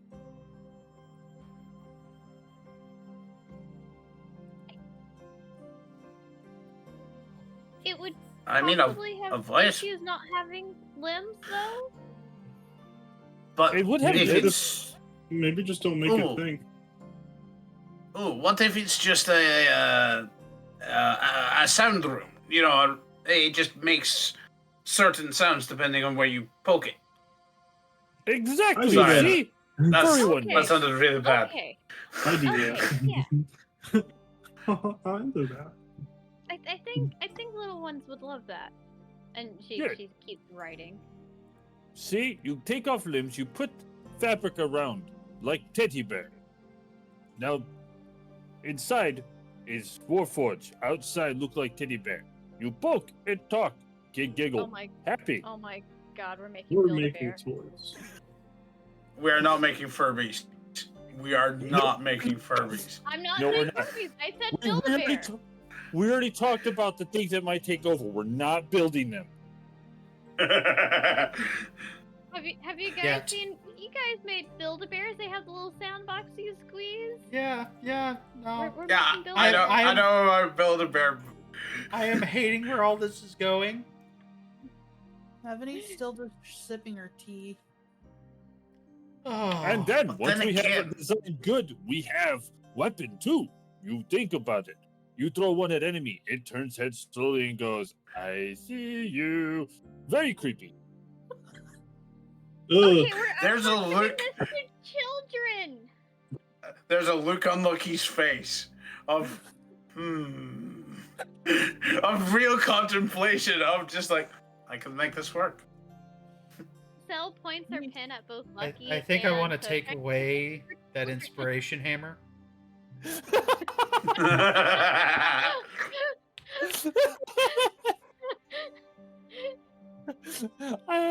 We'll invent the creepy doll. We don't need spells. We have teddy bears. They're worse. Oh my god. Create a teddy bear that's able to fucking spit flames out when you throw them. No, Make one we're of those done. monkeys No, no more. Move on. Make one of those I'm gonna monkeys go with the over to crackers. Ellen. Oh my god. Sean, I'll follow my next character. No. I hate it here. I hate it here. We're making war bears. I hate it here. Can we all be one of a different flavor? I want to No. run around as this iconic teddy bear. No. Evil Care Bears! Evil Care Bears! We can do this! All right, let's get back on track. Dear me, you menaces. You guys are the problem. You guys are reasons why I need to go to therapy. Right, so This is flashbacks fair. we were saying, is there any way of making this move? That conversation did not happen. Anyways, so it's established that she could get them to move, but it's going to take a powerful power supply in order to get the creatures, the dolls, whatever you want to call them, to be able to ambulate on their own. Yeah. Probably a Yeah. power supply without a soul. Debatable. Yeah. Anyways, Supply without a soul. And I mean, but for now, we- she can make a skeletal structure to at least where the dolls can articulate. You know, the kids could. yeah, play little with wire them and move frames their to be arms, able like- to pose them. Congratulations, Yeah. you guys are making action figures. Yeah, I was trying to refrain from saying that, but that's all I'm picturing in my head is we're making action figures. Oh, and here's an even better idea. We design them off of heroes, military heroes. We met two already. What was his name? Grisnik. Gresnik, yes. We'll make the first one him. I feel like, okay, above game, I'm assuming there's some level of copyright, right? Like, there are some mild copyright laws and royalties, right? We kind of have that set up, like, kind of. What? I mean, we ask his permission first. Like, Cell kind of tilts her head and she was like, are we giving these to children or are we selling these to children?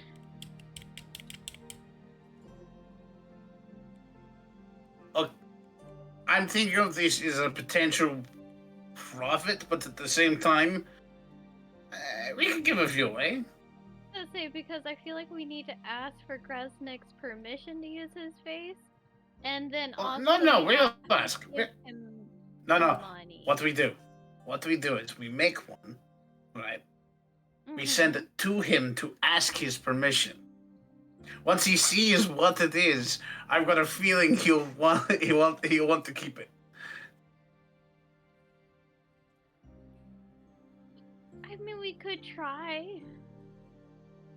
Like, it'll be a prototype. If he says no, then he's got the only one in existence, and it's in his hands. Then we move on to a different person. Like, it could be one of us. Could be Aldrin. I think you would He's make the famous most enough. profitable action figures. You mean Oladris? Aldrin, sorry, don't smite me. Yes, let's just make one of Alders who's blown up fucking mountain. Yeah. Oh, with moving parts. Now with live dynamite. Oh my god. No, but, like, as just like a side thing, think about it. If we as a group, if we stick as a group, and we eventually get a title or a name or whatever, and we become famous or even infamous, you know, we could make little dolls of ourselves and sell them. And this is the cunning part. This is the cunning part. If we do the military first and they say yes, all the nobles will want one. A custom one. Which we can charge them more for. You just see Ebony at the talk of the nobles just kind of like have a little bit of a cringe face. Don't mind this roll, Sean. Oh my god, we're making Labubu's. Oh god, no. All right, so Oh, what? The fuck are those? creepy little dolls. That's all I'm going to say on it. Don't. Just know. Anyways, so let us move on past the doll talk. Yes, maybe. I think it's an idea for a side gig. You know, just say. I'm not against it. So I'll let you handle the business side of it. So we have a couple of production tasks. Does anybody else have production ideas that they would like to work on that they may need to ask for help from their companions to make? I mean, Ebony's gonna ask Elwin about some like herbalist stuff, but it's not as nearly as specific as making wood dolls. Oh, yeah, I just need a spike collar made.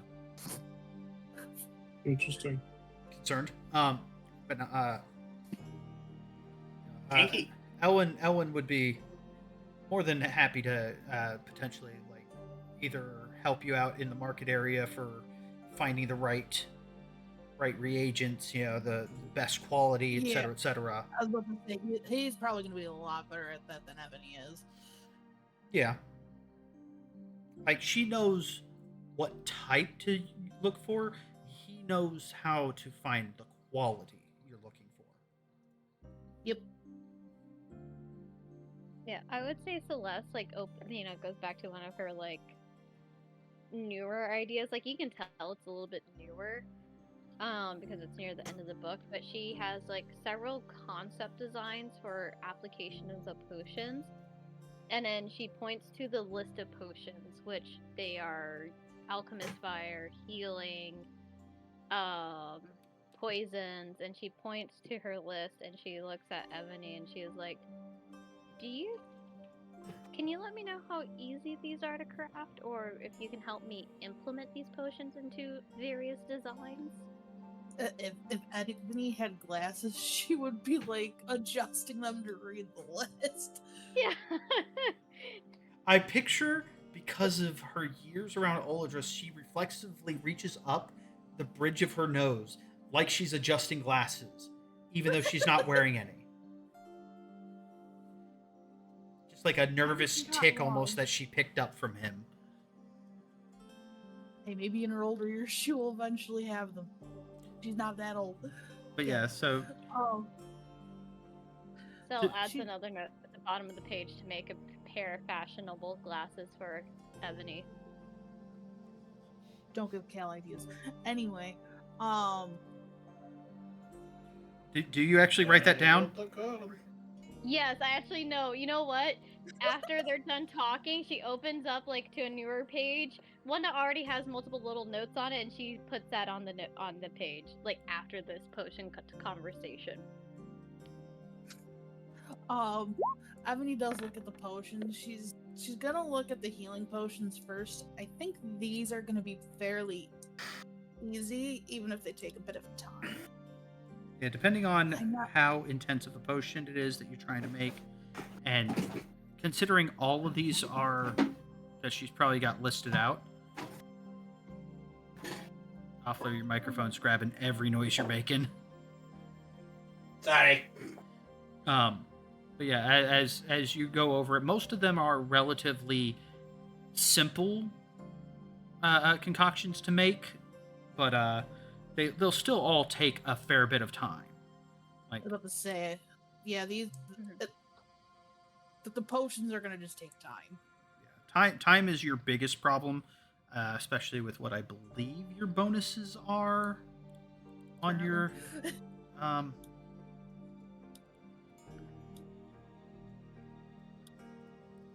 I was like, currently, yeah, they're gonna take her a while. I mean, if Elwin doesn't have anything else to do, he can help prep stuff and Yeah. learn a little bit. Yeah, because currently you've got a +9 on yours, Ebony. So Oh, well. so yeah. You have to roll basically a nat 1 for making any of the parts to end up botching this. For Like, any what of the does- lower tier, the baseline potions, the lesser healing potion, which takes you literally a day to mash it together, Yeah. dilute it in water, boil it for a little bit, and boom, it's done. The 1d4 potions, you basically No, it takes have that long to make. Sorry. Yeah, I was gonna say it takes that long to make a potion, but can you make multiple potions at the same time? no, because it's Mhm. it requires a lot of dedicated work to concoct, to grind, because you're milling the reagents as part of the process, where normally Gotcha. again each day of work is working on like one component of your final product. And so thankfully for her, the 1d4 plus 1 potions, the weakest potions, are the fastest ones that she can make because they're weak. But the more potent potions take a bit more time, but she can prep up a whole bunch of them in advance over time, and then when she's got a bunch of time to just cook, she can cook a whole bunch of Which is potions all at why- once. Oh, yeah.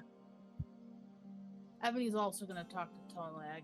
And also, you guys can also do the same thing with working on most of your crafts. Do prep work on the road as long as you've got like raw materials and an 8-hour stint of where you can sit there and do nothing but tinker, as it were. Bigger things, you'll actually need proper setup to work on, but the final putting everything together does not have to be done in tandem with the prep work of getting to the final product. Mostly that way, you guys don't have to sit there and feel like you have to do it all in one go or else it's ruined. All right, so what are you wanting to ask Tolig for, Ebony? The reagent pouches, so that way she can actually separate them out. Yeah, he would definitely be willing to help work on that. But I think the armor is going to take priority in this situation. No. That she will literally tell him, "Don't worry about my stuff first." But we are still in World War. She is totally fine being on the lowest on the totem pole. Is there any projects in particular that Totar has in mind? Well, Totar wanted to do a little bit of shopping, and then only project he really wanted to do was, well, to make about 20-ish 1-inch spikes and get a leather strap, hardened leather, about 2 feet long, and then buy some armor.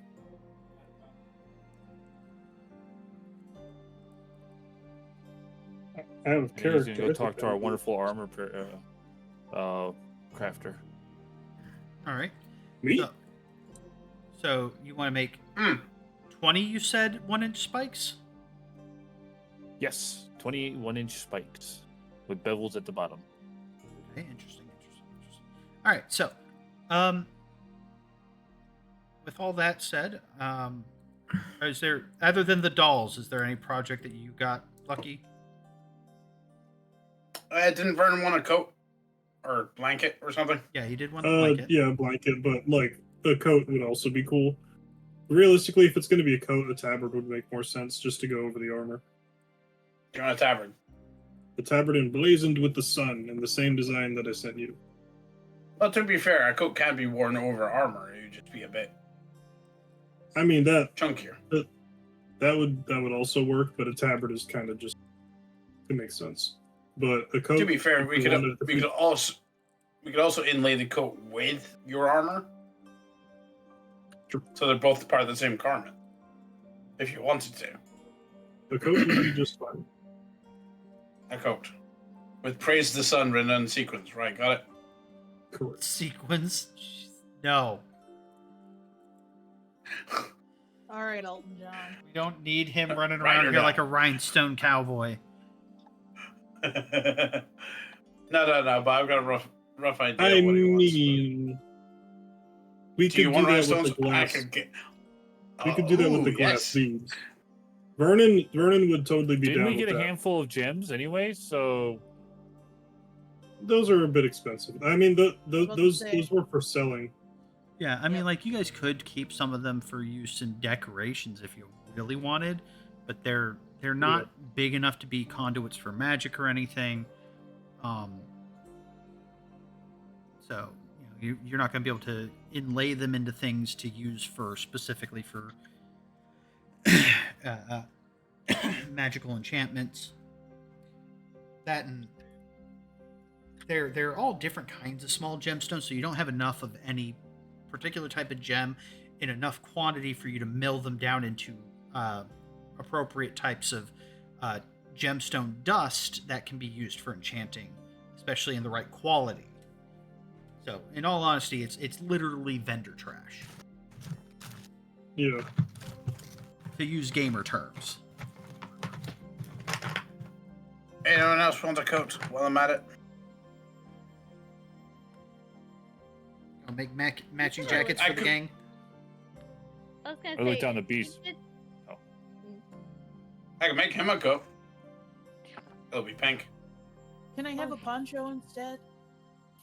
I can make you a poncho. Sure. Let's make you a poncho. I was about to say Ebony already kind of has a coat, so she'd rather have the poncho. Yeah, let's make you a poncho. I can do that. Can you make it a hood? So for Vernon, it's a coat and or tabard. Then we have a poncho for Ebony. Anyone else want? I think Ebony Are we would go getting- or not Ebony. Celeste would go for a coat. You want a coat? Leather coat or like coat? Like a coat. Is it Like a canvas jacket or a leather jacket? his leather jacket he'll need to team up with Tolig for. Yeah, no, I'm thinking more like a canvas because she does have a lot of heavy armor she's normally wearing. So Theoretically. kind of like Lucky's one, but just not as colorful. Yeah. Yeah, You want for a color? like a canvas trench coat. Sure. Yeah. For a color, keep it nice toasty. Yeah. So, again applies to Vernon. Do you want the coat for a color, or do you want the tabard? Come again. Do you want a coat with a fur collar or just the tabard?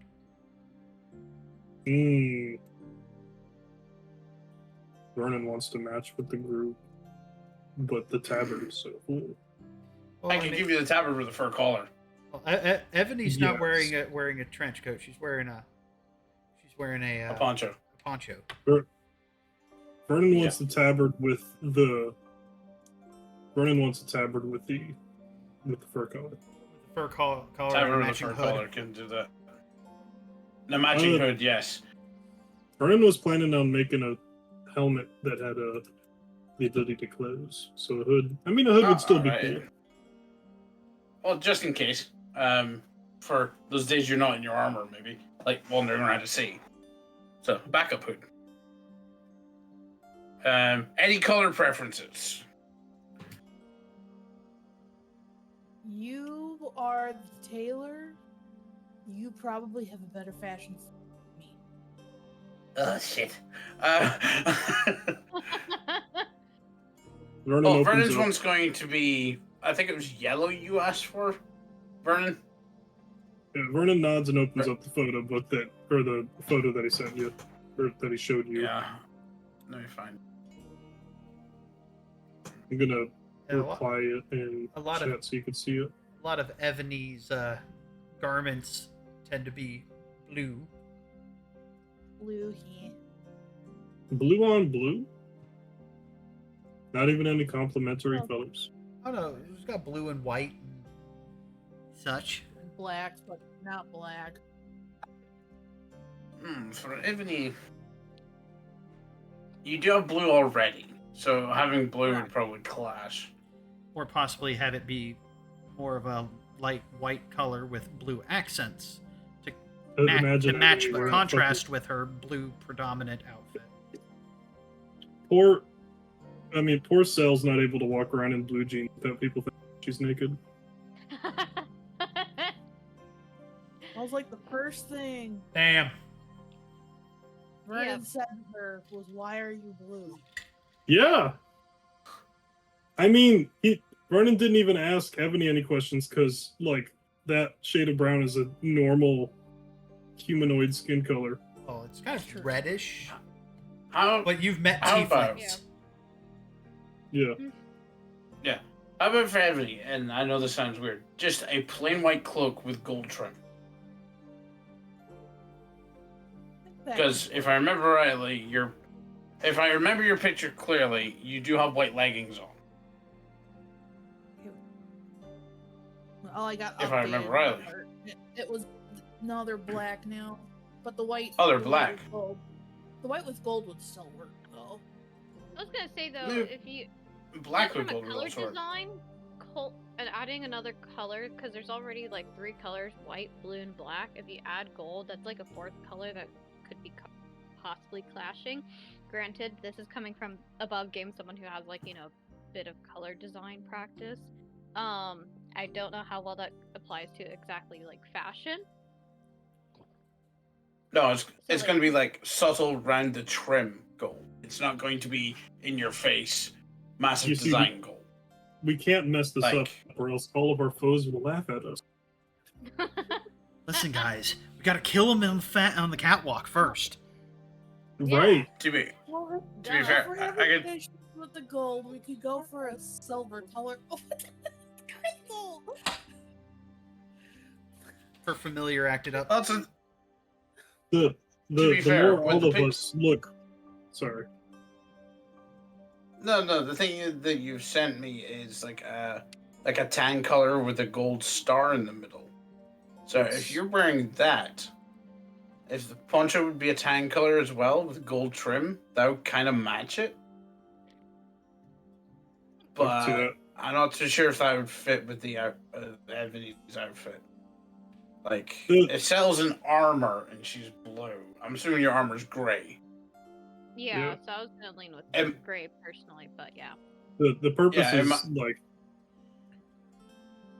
it can be gray. They don't have to be the same color either, because if we're going for the whole we all have coats kind of motif, they could all be different colors. Because mine's going to be fucking any color I find. I So, just want His the is, sun his, on mine. his is patchwork AF. yeah, my one's literally a patchwork quilt. So, I really got to Your one's finish gonna- that drawing. Yeah. your one's going to be praise the sun, a nice tan tabard with the sun symbol in the middle. With I'd say let's go for some white fur for the collar to keep the wind off your neck. I'm I gonna think grab that my would be cool. tablet and actually work on that. And I'll use the red as like the outline of the tabard. You're like the Yes. what's it called? The The trim. lining. You're like the trim of the tabard could be that. So that's the tabard. That's what I think anyway. You can always We need to get Lucky change some the like opticals and some like fancy equipment, so he looks like he's a proper fucking designer. He does it by hand. Well, that's the thing. At the end of the day, these items are yours, so you can design them any way you want. So it doesn't matter what I say they are. It's like how you like them. So like, even if we give Ebony like a very typical brown poncho, very Western style poncho, it would still work with her outfit. Si, senor. The mustache too. Right. But I definitely say like a white or maybe like maybe a light purple. Did you have purple in your design? A little bit of purple, yeah. Yeah, so maybe like a light purple with a little white trim, maybe. If you make Something Totoro, along those lines. Yeah, and that wouldn't clash too much with the blue either, Yeah. because they're all within the same. They're all kind of lighty colors, yeah. is Yep. Totar getting one? Everyone looks at Totar. If you make it white, it'll get stained red eventually. Oh my god. Oh. Or So we give him a could red. Yeah, Give him the we red give coat. him a red. Yeah. Red I'm would not be Red Riding Hood. You cannot do this to me. You don't want the good. coat? Do this to- How about a wait? It'd be too warm. I get too warm too easy. I'd be fine. What about a shoulder pad? Shoulder pad, chest harness. Takes deep breaths, nods. Fine. Me take. Some kind of like shoulder, Yes. like a shoulder mantle with a hood. That way, whenever it does rain, he can pull the hood up to keep it out of his eyes. Yes, and we give him that one shoulder pad, and he can have like a little hooks or something on the actual bandolier part, so he can actually store stuff on it as well. Yes, make me leather cowl with lining. I'd be fine. Mm-hmm. I'll make a jacket for the dog too. Oh my Yes. god. Little It's a rain little booties. Oh my goodness. Beast Imagine just that. kind of looks at you all, confused, not understanding a goddamn thing that's going on. He does keep looking at Pepper though now. Is he looking at Pepper? I'm gonna lean over and whisper to Pepper, "What's his favorite color?" She looks at you and she goes, "Why would I know? Ask him. Ask who? The dog. I don't In your speak." native tongue. Ask him. But She kind of sister. She looks at you, thoroughly perplexed. She rolled shit for her perception, by the way, earlier. So I she did. didn't catch it. But Is this a- kind of clears it. How loud are you whispering this, Lucky? Is this something we hear? hold on. rolling stealth to see how stealth. How does a 10 do? I'm pretty sure everybody in the party hears that passively. Worth a try. 'Cause I think everybody has at least an 11 perception or higher. Where's my passive perception? It's down at the bottom of your skills. Oh yeah, I got 11. 14. Okay. Vernon shoots up his hand. I speak, dog. She looks at you I can confused. speak She's to the looking at beast. both you, Vernon, and Lucky, and Beast, all in turn, very confused.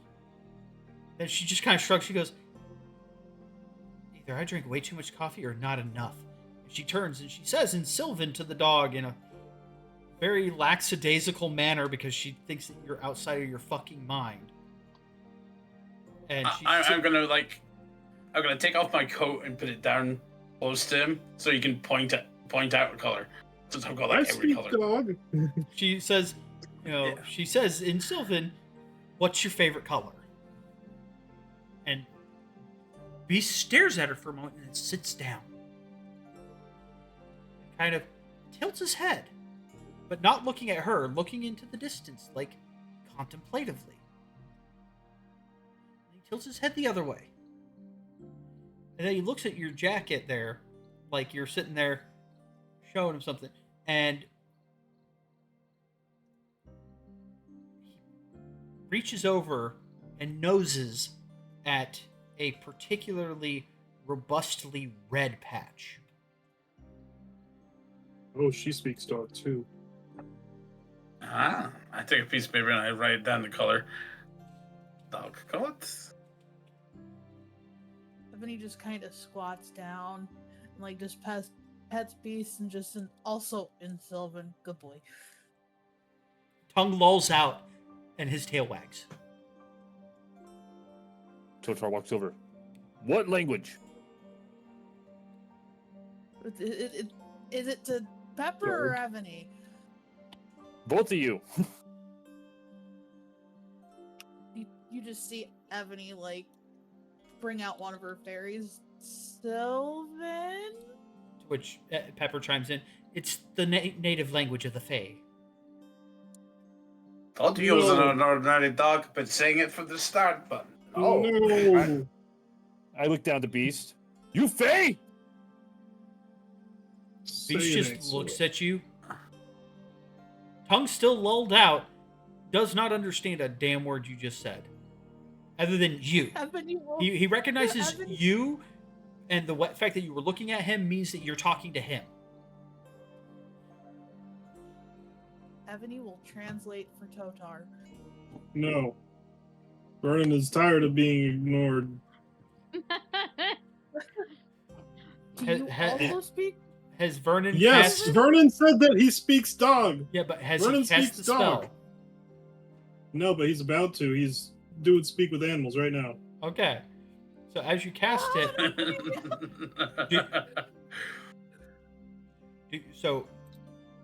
do you speak dog at Beast? Yes. Google All right, some- so I need to Vernon Google is now something real speaking. quick. What? Wolf.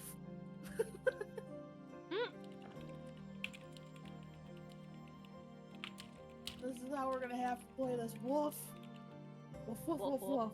He's googling something. So I'm already... Wolf. No, he's setting up probably a chat room. He said he was googling something. Oh, He literally said that. I Let will me Google ask something you real quick. doing? I am Oh. eating. You're still eating? Yeah, I'm hungry. I She's grabbed the- snacks. I now. Oh, she So- grabbed more snacks. What fucks you up, Vernon, is as you attempt to speak through, complex collection of barks and yips, you see Beast look at you and kind of slowly moves closer to you, kind of sniffs at you, gives a low whimper, and Todar, I'd like for you to roll a let's do a handle animal as a way, or insight, your call, to see if you can interpret. Yeah. I'm using speak with animals. I wasn't gonna do like. Well, the yes, bark- yes. I was- You're using speak with animals. Okay. Speak with animals specifically is for communicating with beasts. Okay. So in And their and, language. and Beast is looking at you, and Totar, with that animal handling, he thinks that Vernon is ill. He is concerned for Vernon. This isn't anything different. This is new. This isn't new. Vernon is ill. But no, like I pat Beast, Beast on the head. Beast, Oh, go Beast cannot understand what you're saying, because yes, you were speaking Beast, like a tongue that would be understood by wolves and dogs, and Beast doesn't understand you. Okay, not to be that guy, but when we were fighting the giant the stone man, I used speak with animals on Beast and it worked.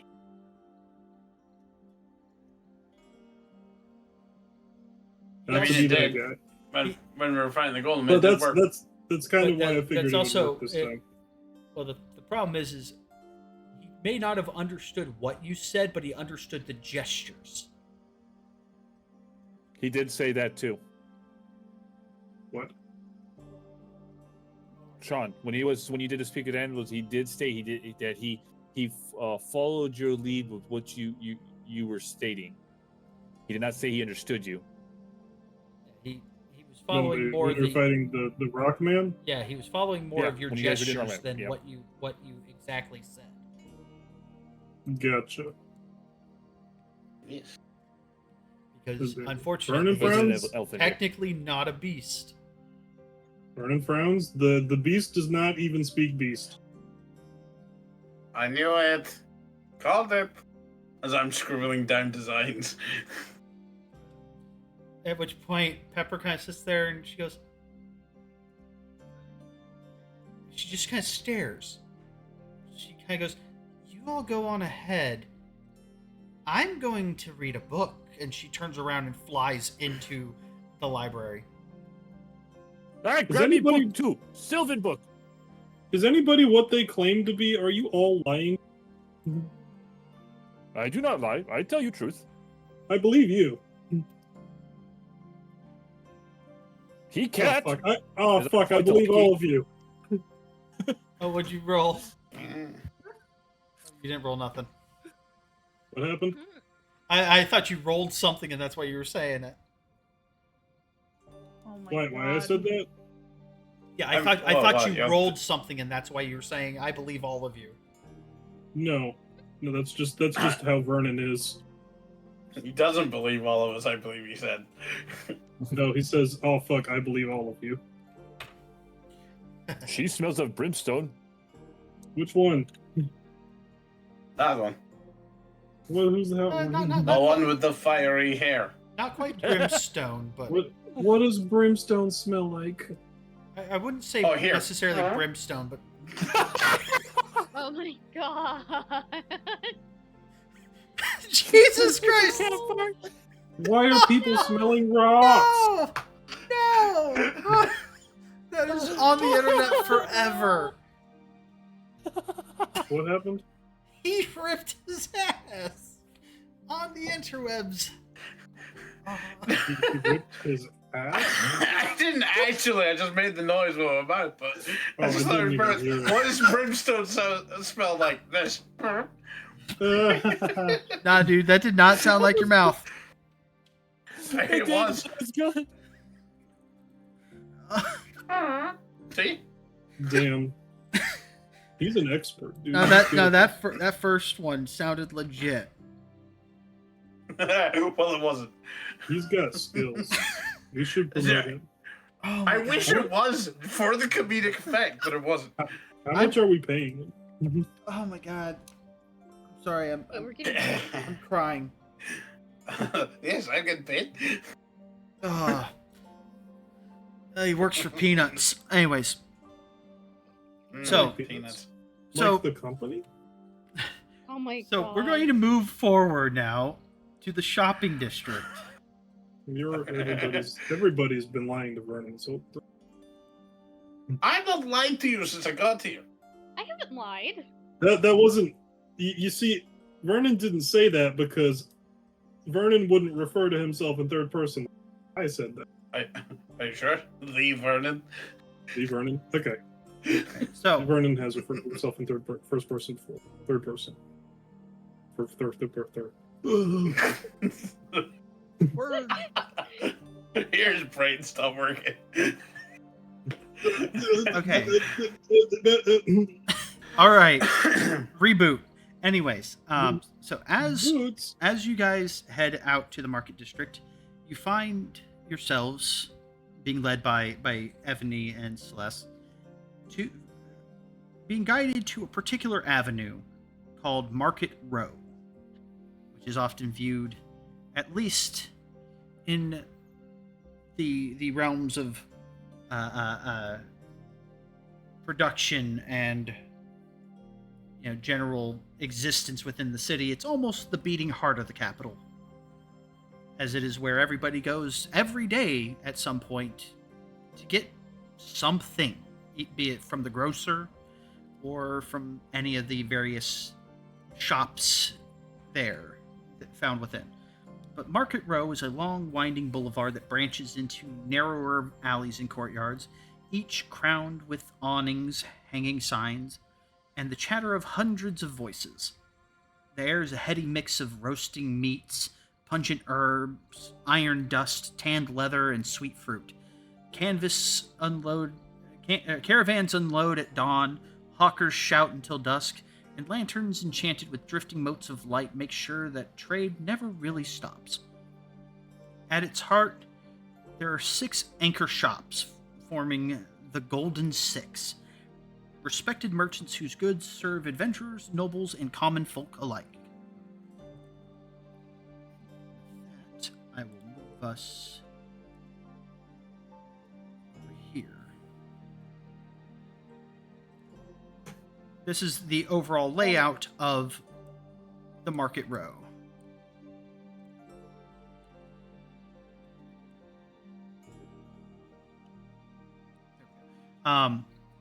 In between, there's small little interest shops, but for the Golden Six, you have the Silken Spindle, Textiles and Wonders. The owner of which is a okay. So you have the Silken Spindle. Inside is the owner, Serenia Vera. She is a half elf with silver hair, who has very, very nimble fingers that she uses to weave as she speaks with people as they come in. She's constantly working. Her hands a blur of motion. Her shop is a riot of colors. Rolls of shimmering silks, enchanted to never stain, wool dyed in hues impossible without alchemical tinctures, and practical fabrics for armor lining or spellcaster robes. She prides herself on knowing every tailor or seamstress in the city and keeps bolts ready for common wear as well as ceremonial finery. And then there's also the Forge Master's Bounty, which is where you'll find all the metals that you need for any task. Inside is a dwarf named Dorim Ironvein. He's a stout, gray-bearded dwarf with soot perpetually clinging to his calloused hands. Though he doesn't smith himself anymore, his warehouse carries ingots and bars of steel, iron, and bronze, mithril, and even rare deposits of adamantine under lock and key. His shop is noisy and hot, with apprentices running scales and clerks scribbling tallies.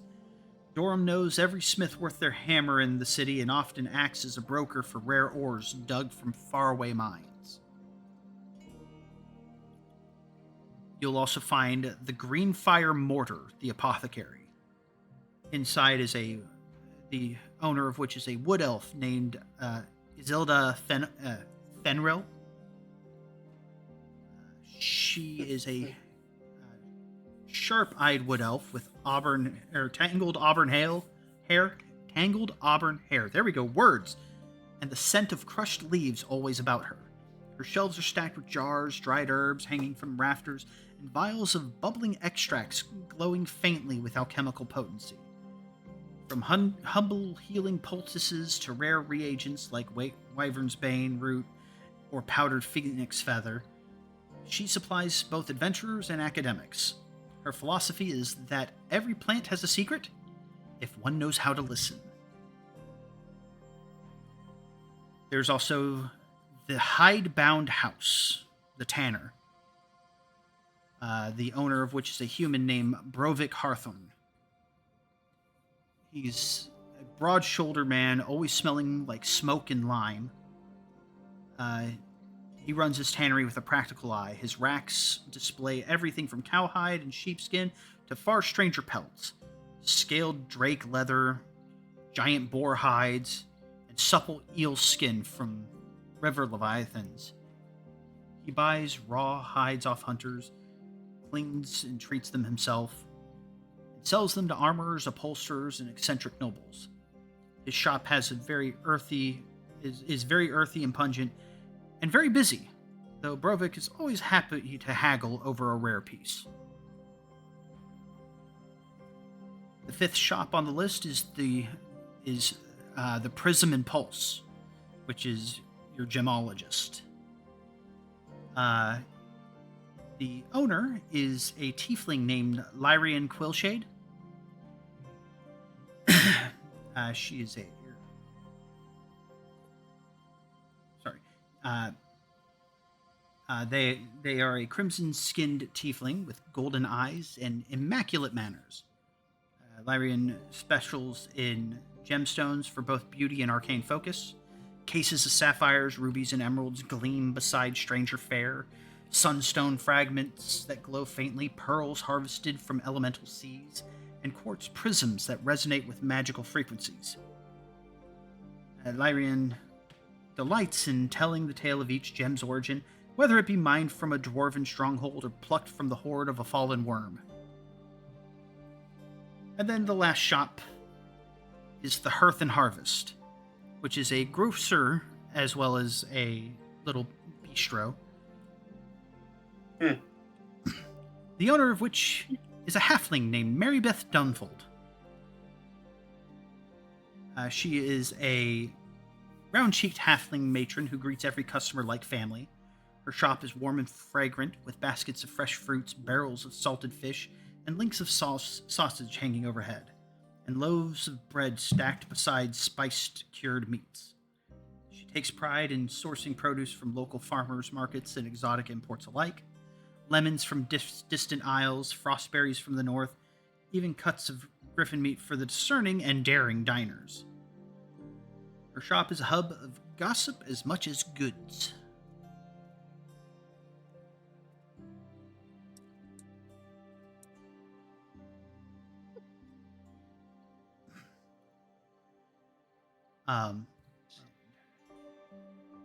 I have a lot more information if you guys wish to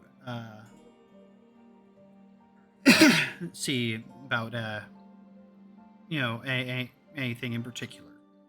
But as you guys peruse the shops, these are the primary shops where you will get a vast majority of whatever reagents or components you guys need for your crafts. Got it. Are all of the companions with us?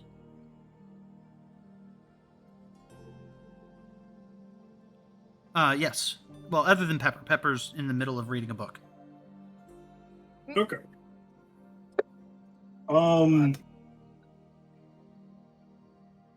So if we have time for it, Vernon is just gonna pull out the Star Sapphire and show it to Cal, and then put it back in his pocket. Because I don't know if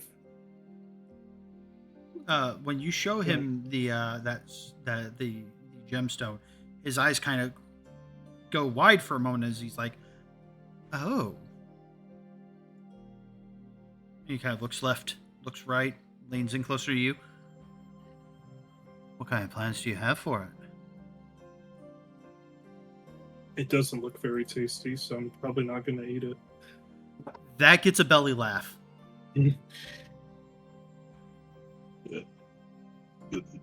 Genuinely though, Vernon is clueless. It looks expensive. I know a buyer. He kind of shakes his head. He goes, "No. You'll never get its true worth out of it trying to resell it." Maybe you would.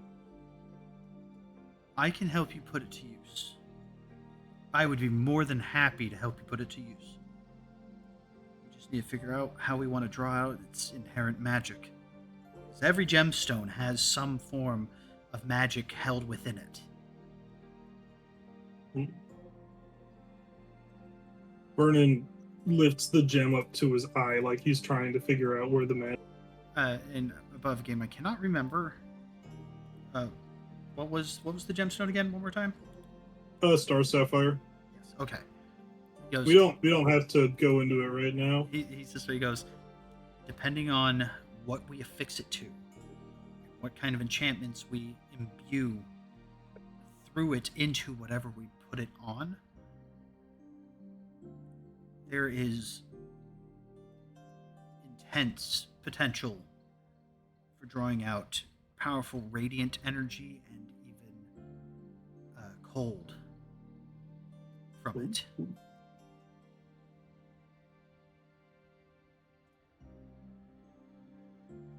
I like radiance.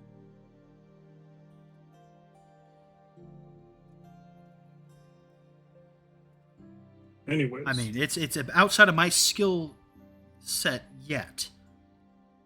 I would not get rid of that right now if I were you. noted. Vernon puts the gem deep in his pack as if he's not going to touch it for a long time.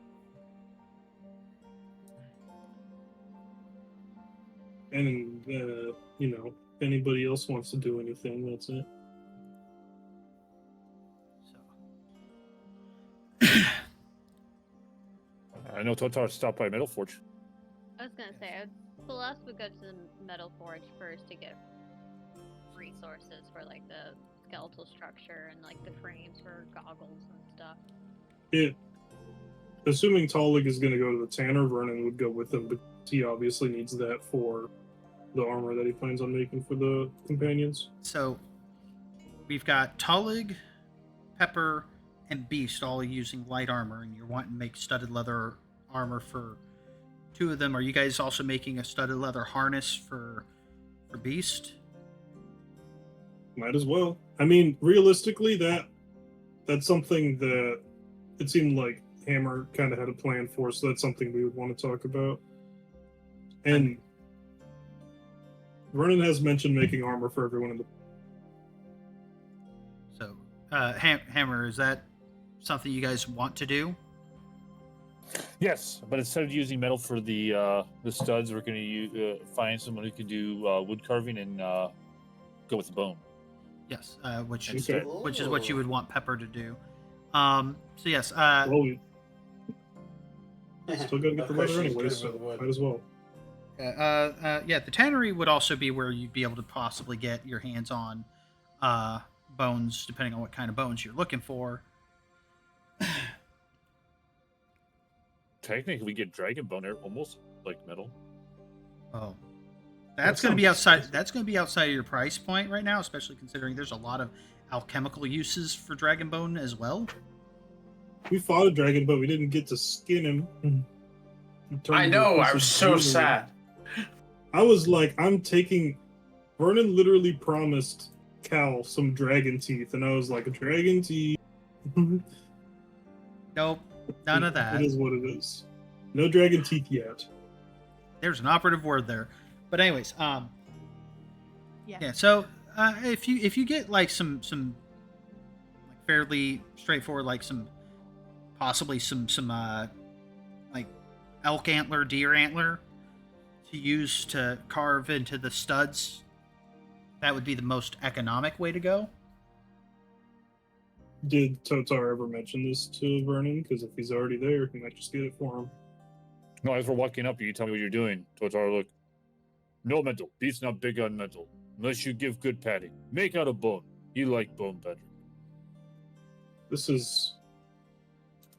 Vernon looks like he just took a mental note of something, but he's not saying anything. He just gives you a knowing look.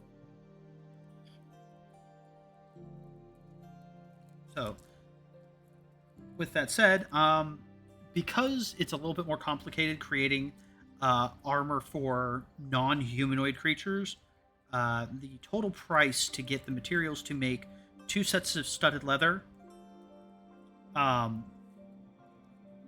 is going to run you a total of 15 gold for all 3 sets. That's very economical. That's because it was 4.5 gold for each of the humanoid-shaped studded leather, which translates into 9 gold total, plus an extra 6 for the materials required to make it for Beast. Gotcha. And that So would be then- the leather, the bones, the metal studs, and the materials to make all of those. It's a very reasonable price point. So yeah, that includes the antlers. He did say the bone. Did you? Yeah, that includes the cost for the antlers as well. Okay. Vernon is going to happily fork over 15 whole doubloons and also maybe a little extra for those leather pouches that Tolik was going to make. Okay. That would be like a probably 2 gold pieces for the leather pouches, because he's going to make like sectional leather pouches. That way she can, put this reagent in this one, and this one, and minimize the chance of cross contamination. And is there any leather that's being made in the coats? Probably for I think Totar wanted a leather mantle. Yes, I would need a couple of strips for that. Not to make you Leather do cowl. more. So Not to make you do more homework, but that as well, if possible. So if you guys want to figure out the price amongst yourselves, it'd probably be another total of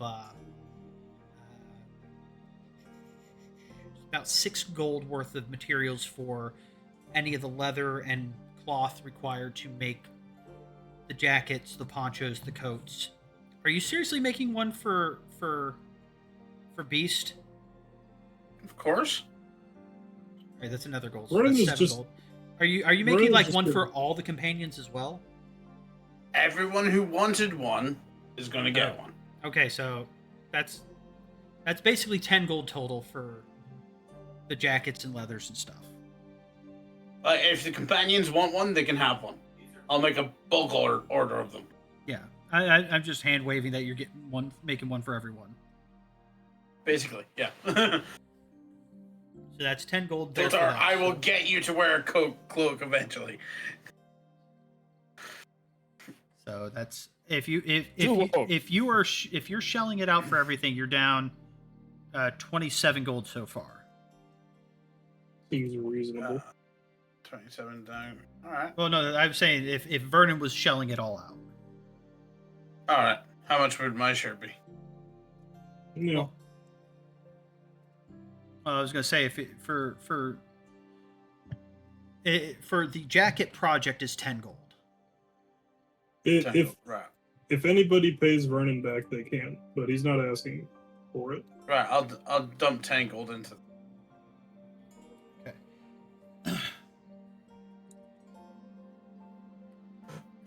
It's a group effort.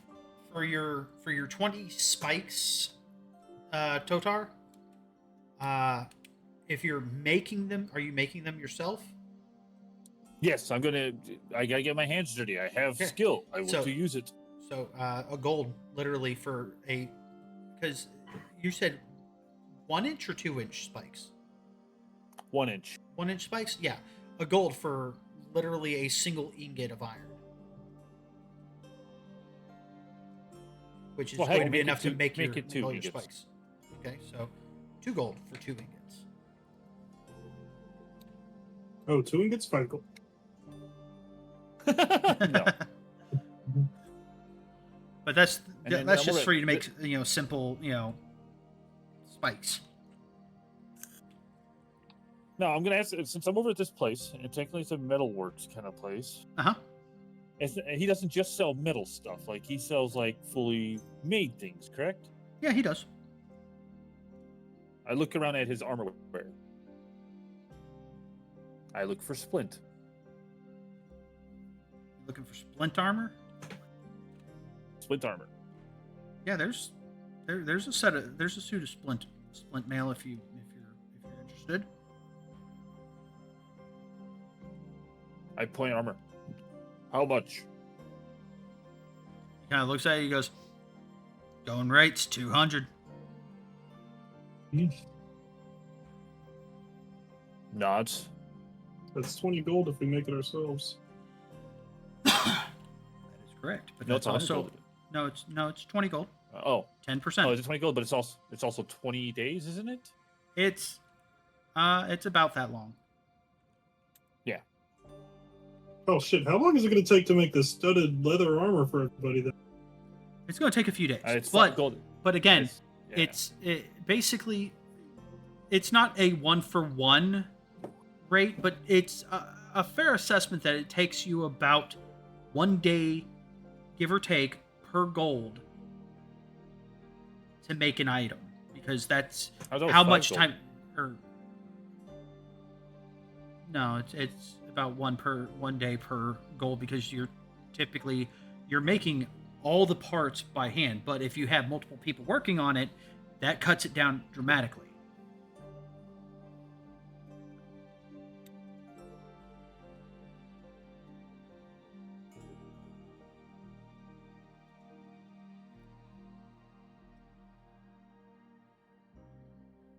Because in all seriousness, if you wanted to get really, really pedantic, to make just a simple suit of chainmail, it'd take a fucking minute. it takes over 1,000 hours of linking the chains to make it, and that's just a costumed chain. Fully functioning, costume chainmail. It's still going to be like 1,000 hours of labor. So, I don't want to get that hyper realistic, but still, it's going to take time. That's also why I kept nudging for you guys to look into, tapping into better materials and, mastercraft in your stuff.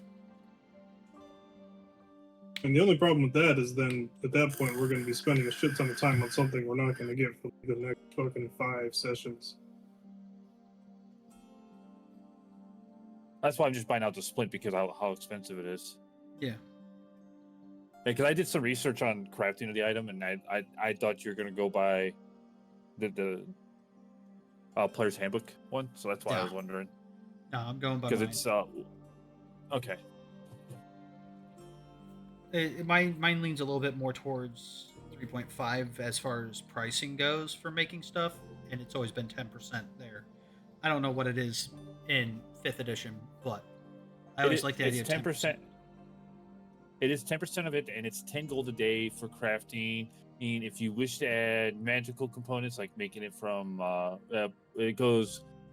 it's 10%, and then the cost of the item, like say if it's common, it's 100 gold. So 10%, 100 gold.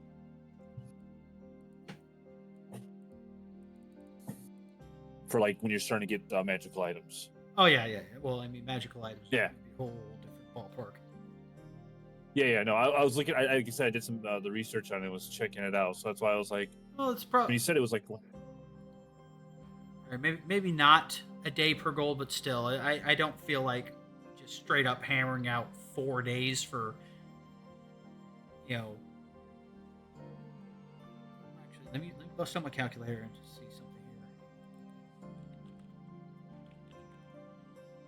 here. No, maybe that does work.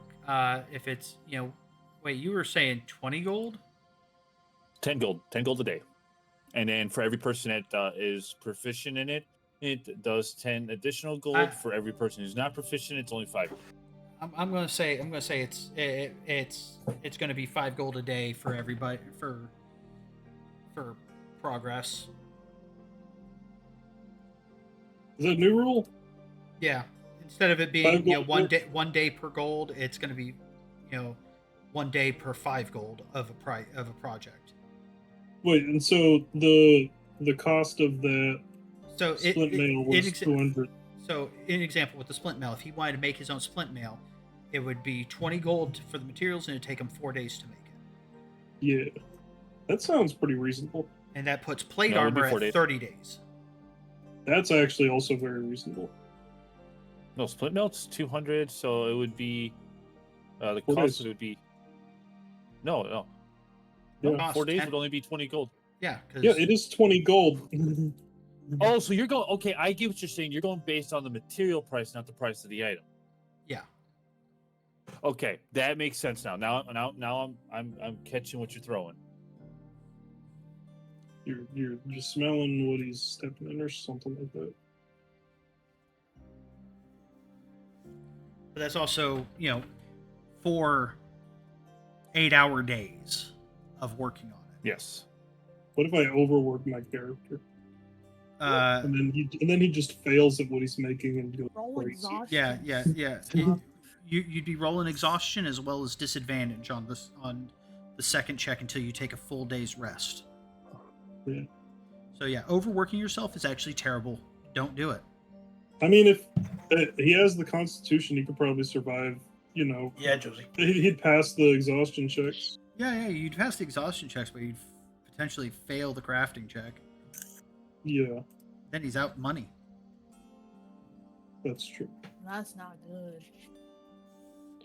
Anyways, Yeah, so at least when I overwork myself, I'm not, out of money. You still get exhaustion. so And you only get, what, 7 of those? Then you die!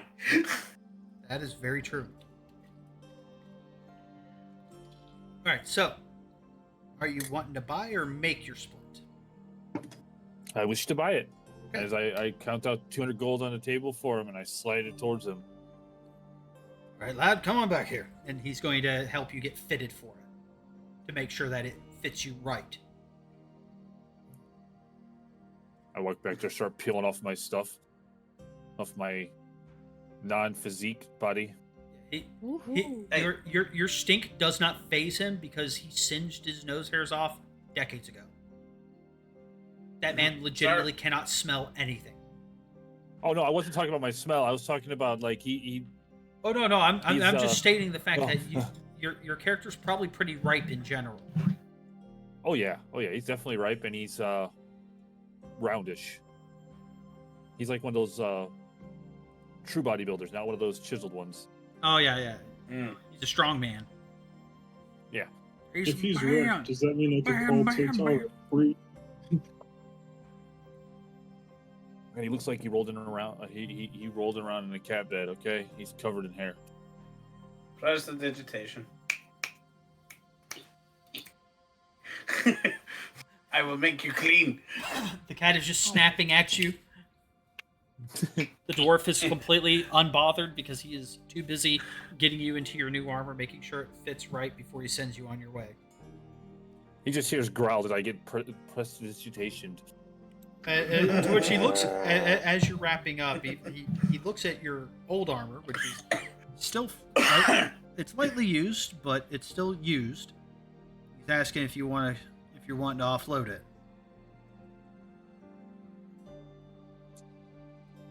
As I look at it, and then I was the chainmail, and I look at it a little bit. No, So melt down, make good material. He kind of laughs and he goes, "Honestly, lad, that's what I was looking to do myself. Great minds think alike. Wish not, want not." I shall steal that. Go ahead, it's yours. He gives you a wink. And with that trade is done. Is there anybody else wanting to look for anything in particular? Or projects in particular? I should have written down the price of it was like 20 something gold Are you talking about for the materials for the for yeah. everything? I forgot because we started doing Totar stuff and I was like, oh boy, I should have actually. No, you've only spent 17. Oh, it was 17 gold. Yeah. Michael already deducted his 10 for the jacket project. Oh, okay.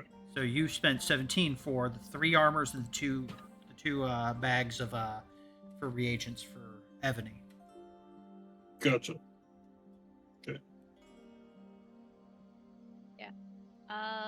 I probably need like some form of not soft metal, but some form of metal for the frames, for the goggles Oh, on the skeleton. with all right. So for the skeletal thing, you're just going to want to get some cheap iron to work with first to prototype out and figure it out before you start dabbling into finer materials. But for your frames, however, Cal's going to go with you and help you find some alloys, like maybe some copper, maybe bronze. No, copper, Mhm. copper. He'll help you pick some good quality copper that would be good for the wire work. Yeah. Because I would say that glasses in general would probably fall under jewel crafters more than anything, and That makes then sense. you converting the baseline model into being sturdier. It you probably see about getting some bronze as well as the copper, so you can do the copper framework, and then Yeah. create like a bronzing system to put a layer of bronze on the frame to give it structural integrity. Yeah. Yeah, that makes sense. she's- And then the glass for it too. Which Oh. Totar or Verna would be able to be like, hey, I know where you can get glass. Yeah, You'd be like, well, I know where it is too. Ooh. yeah, because she used to live here. She does live here. Yeah. In fact, So they're she they're just across lives- the street and down the road a little. Vernon doesn't know that. I would imagine I might have some sort of rapport that I can get like a little bit of Oh. a discount. Might. I mean, not necessarily here in the market row, but like for the glass, probably. Mm-hmm. Most likely, it's a case of hey, I need some glass. Hey, we need some of this, and then you basically do trades that way. Yeah. Service for Okay. goods. So, Yeah, so. I was gonna say, what would be like a running total? All of that. in all seriousness, okay, so how many attempts at making the skeletons are you wanting to do? I would say probably about 3 to 5 attempts. All right, so basically, you want to spend at least 2 days of just hardcore tinkering on the skeletons. Yes. All right, so I'm going to give that. I'm going to say 4 gold for the materials gold. for making. As many working skeletons as you can, or at least I'll do that attempt for to. you. And then It was my idea, so I'll give you the gold for that. You don't have to. I mean, at this point in time, it's fairly well a pittance for all of you guys, Yeah. Yeah. which is the joy of crafting your own stuff. Mm-hmm. But the downside is Totar wants that to you got to invest. roll for it. But then, Totar wants to invest. and then Plus, if this works, we're going to be minted in the toy market. and so for the Yeah. goggles, because all right, are you planning on creating the telescoping goggles right out the gate for that investigation and perception bonus that we were talking about earlier? I think I would start with just telescoping first, and then later on developing like the perception bonuses. So shooting for the investigation bonus then. Yeah. Okay. But would it have any crafting impact? Not just yet. Jewel crafter, maybe. Well, no, she's Very small things. she will eventually be able to get it to telescope in that way. It's not quite magnifying enough for like the fine tuning work that she's working on, because she's got to make baby steps. But I wanted to figure out where was our initial goal line, so I could figure out what kind of price point I want to throw down on that. Because of the nature of the glass lenses that you're going to need, because you're going to need multiple of them to toggle into your bonus for investigation. Altogether, it's going to be about 3 gold for 1 attempt at these goggles. Okay. I'll probably put in then like 12 gold. That's 3 attempts for it. Okay. Cool. All right. So, Totar pulls out another 12, puts in hand. Many attempts. What? But that's more days. Investments. More attempts is more that- days. yeah, because each one of those attempts is literally all day tinkering, fine tuning the design, and then putting it all together and trying to see if it works. Yeah. Yeah, because And that's potentially like all- failing. Yeah. Because that's all But now together. you have a great. between Skeletons and the goggles. That's 5 days already. Yeah, but now you'll have additional days, so you don't. If you make a mistake on one day, you don't have to go. Oh no, I only have one more chance. Now you'll have 4 more chances. You got a total of 6 attempts if you would like, and who knows, maybe you make extras and share the love. Sure. You said 3 days or 4 days? You have a total of 6 days worth of attempts on the glasses, Okay. and then 2 days. Wait, did you say 2 or 4 days for the dolls? I think it was 2 days for the dolls. Yes, 2 days. That's right. That's right. Because each one of those 2 days is going to be, 2 skeletal frameworks, prototypes. Mm-hmm. They're going to be heavy, which is why but iron's cheap, which is why she's doing it in iron first. Then we'll look into finding lighter weight alloys that are sturdy, but, aren't going to weigh like, 10 pounds for a child's toy. Mm-hmm. I mean, we could sell them to orcs and Goliaths. I mean, valid. Anyway, so that all said, last person to check in with for crafting reagents, Ebony. Hello. What are Really? you going? What kind of stuff are you looking into getting for making? Well, she's definitely going to go to the apothecary first. She is going to be looking into making at least 2 normal healing potions. And then she is also going to look into making, I don't know, we talked about this in our chat, but she's going to look into making a general-ish, like, antidote. Should anybody get poisoned over something? Not a bad idea. Vernon's cooking. I'm gonna hurt you. Oh, do, But I please. I also might get, even though she wouldn't make it while we're in, because she doesn't trust herself, maybe some reagents for a greater healing potion, but that's just to have it on hand. Let's start from the top with that list because I was in the middle of typing stuff up for my own notes. Great. All right, one more time. So, enough for 2 healing potions right now. What Yeah. grade? Just the normal. The 2d4? Yeah, the 2d4, yeah. At least 1 for a general antidote. All right. And then to have on hand a greater healing potion. And you know what? I might also do 2 lesser healing potions to also potentially hit 1 to have on hand. And if we need to test out some of Cell's stuff, she'd rather use lesser healing potions. And how many? Just 2. Just 2.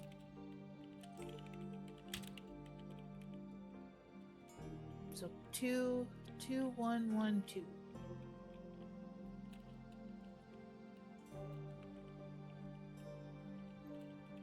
I probably could have done all the healing potions at once.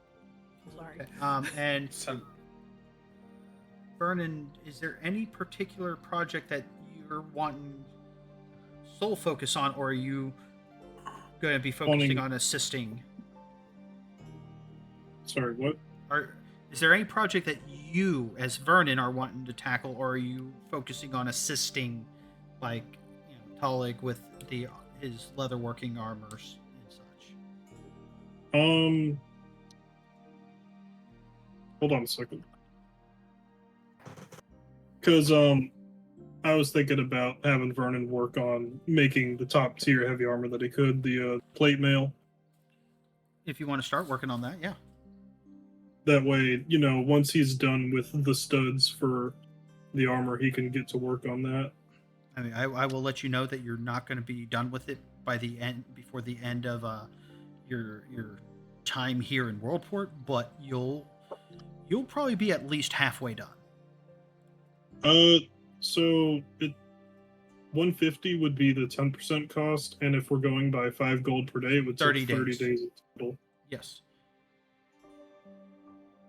And realistically, like not to ask too many questions above game, but I don't know how often we're gonna go back to work. Yeah, but I mean, I know there's that's- I know that's up to the there are company. some components that you'll be able to kind of work on and tinker on over time on the road, and it doesn't have to be just 8 hours total in a single sitting to make progress. But after 8 hours of doing this, doing little bits of tinkering here and there over a span of time, will get you another roll in progress. Oh, it's individual rolls per day. Yes. Gotcha. And you need to succeed on 75% of your checks in order to successfully make an item. So in the case of this, it's 30 total checks. You need to succeed on at least I'm gonna say we round up, so you need to succeed on 23 out of 30. Is that 75%? 22.5 if you want to be exact, but that's why we round up. Gotcha. Okay. But yeah, that's what Vernon would do, Okay. which I know is going to be 150 guild. Like you and me, buddy, both, we're gonna have some of the most expensive stuff. Yeah.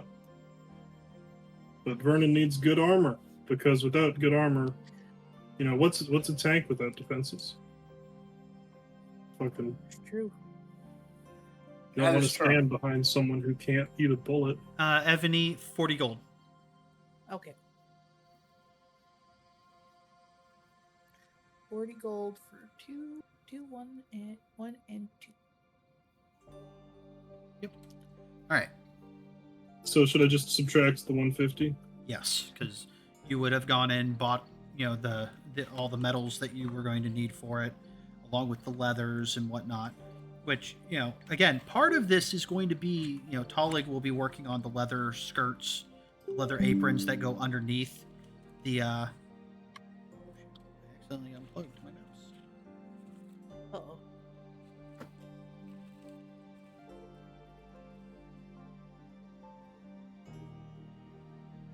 At some point, I might have somehow accidentally closed roll 20. That's not good. No, I'm reopening it. It's working just fine. Okay. After everything we had earlier, I mean, I was nervous for you. Okay. Yeah. All right. So now then, I just don't want to go to the other shop. It'll be quick.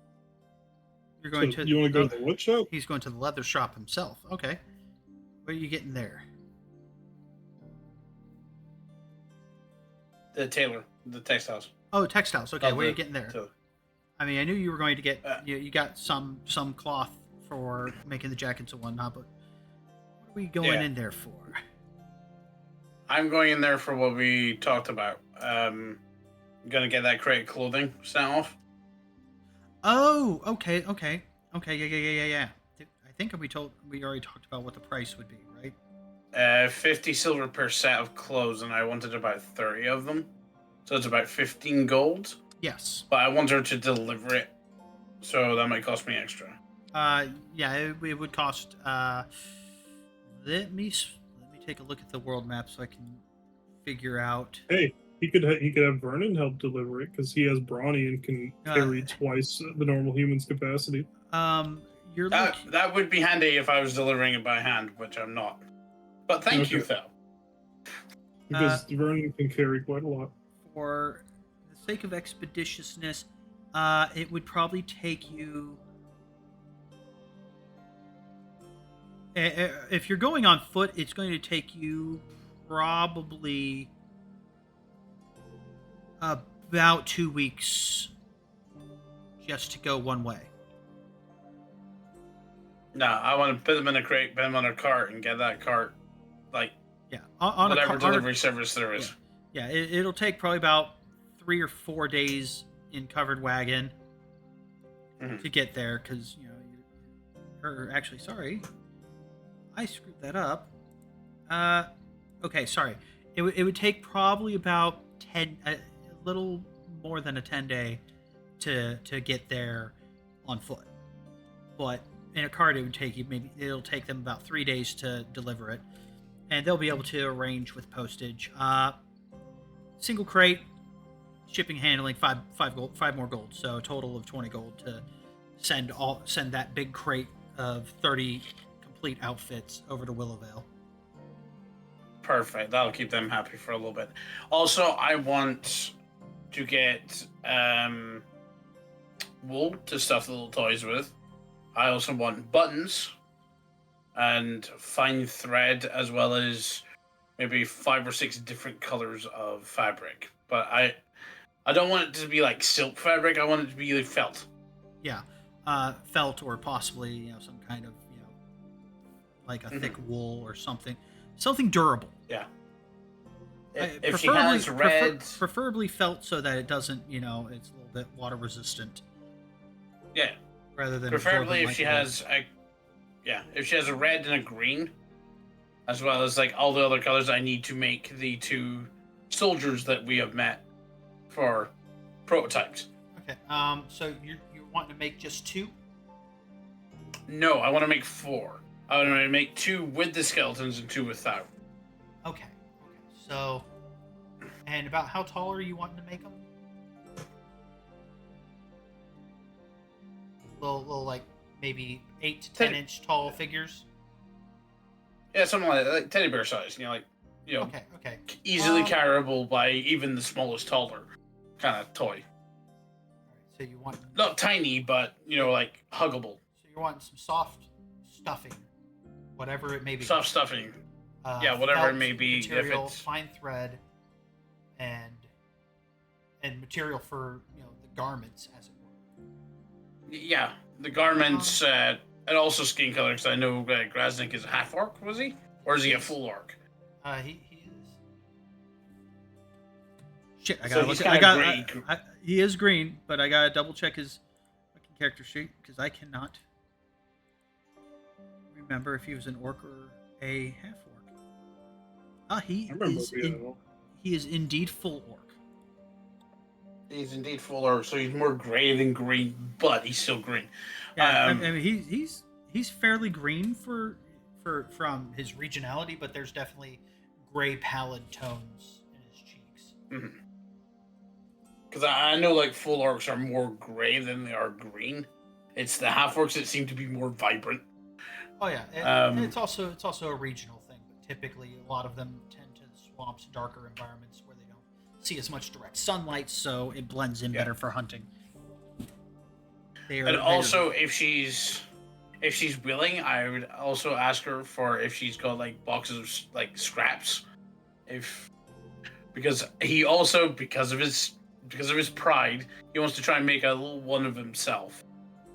Okay, so if you're looking to make 5 total dolls, one of himself. Yep. Two of the each, or skeletalized and non of the other 2. So $5. Or are you trying to do one that's posable of yourself as well? No, that one's just for shits and giggles. Okay, so you want to do 5? I'm going to say, including materials for the scraps, all together, because they're not very big, and you're looking for felt, which is a little bit of a nicer material than just just very, very blasé fabric, just random cotton that you're going to thread together, sew together. I'm going to say 1 whole gold piece. Sweet, done.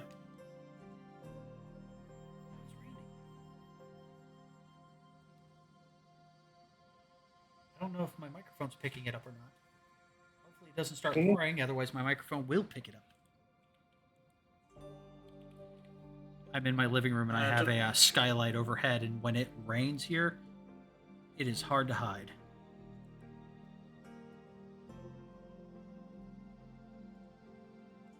Alright, so That said, because everybody loves public roles, we're going to have fun with this. We're going to do some rolls, but we're going to do them in public. Yeah. So, on our first day, oh, that's right. As you guys make it back to the tower,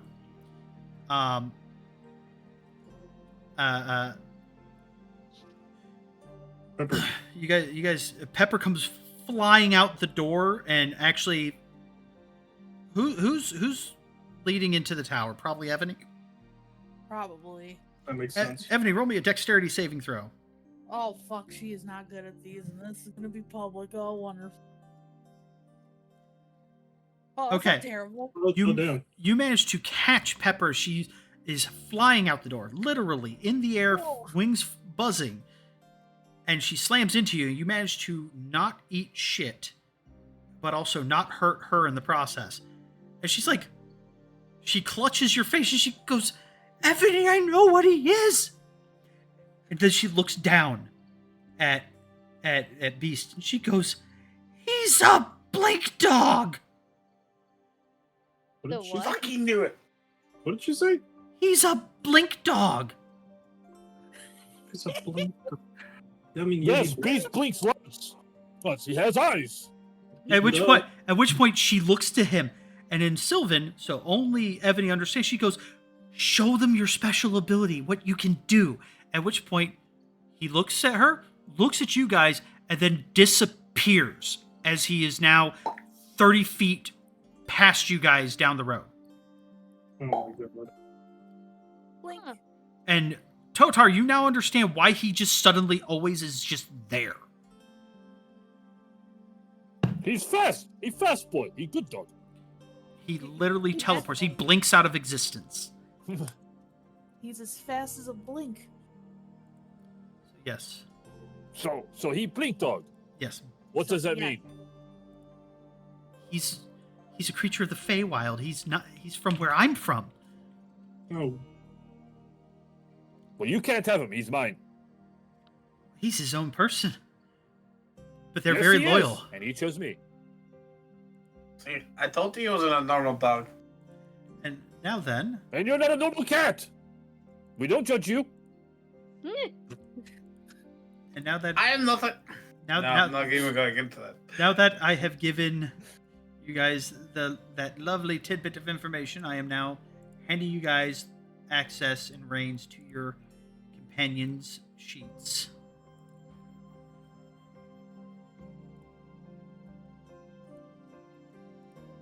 That way, when it comes time for crafting and stuff, you guys can roll for your companions' skill checks. wow. And also, in combat situations, when you guys take particular companions with you, you guys will be responsible for the attack rolls and spell rolls of your given companions. He's got to roll. Do we have access to everybody's companion sheets No, or just our own companion? Just your own companion. Nice. Oh, that's right. Hey, Hammer, I need you to do me a GM roll of a 1d8. Wait, never- did we just... Because Now we- that we found Beast, you give it to us? Is that the whole reason why it's been withheld? Yeah, mostly because I didn't want Hammer to be left out wondering why he doesn't have access to his character sheet. No, that's fair. Oh no. That's Okay, that's one, kinda sad. 1d8. Yeah.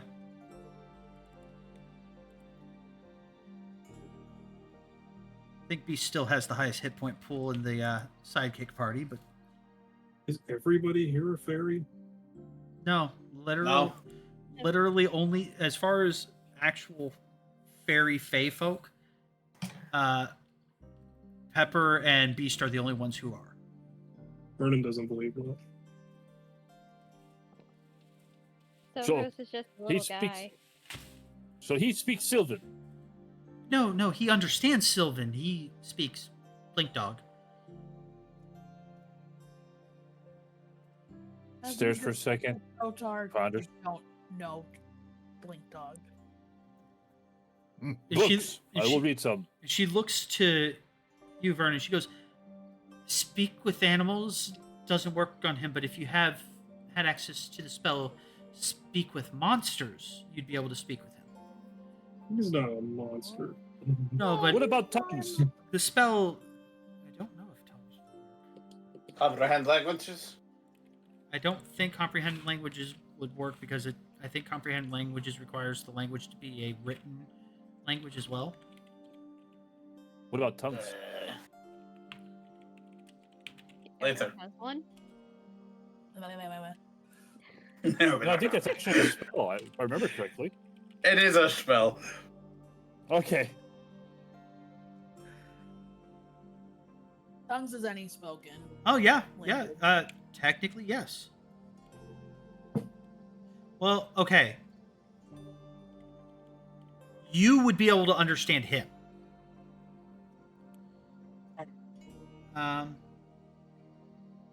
Well, wait. When I Oh, used to wait, speak wait. with animals last time, Beast actually just spoke words to Vernon. But again, it could have been an oversight. I'm not gonna. It was an oversight. That's okay. I was in the heat of the moment. That is more than fine. These things happen.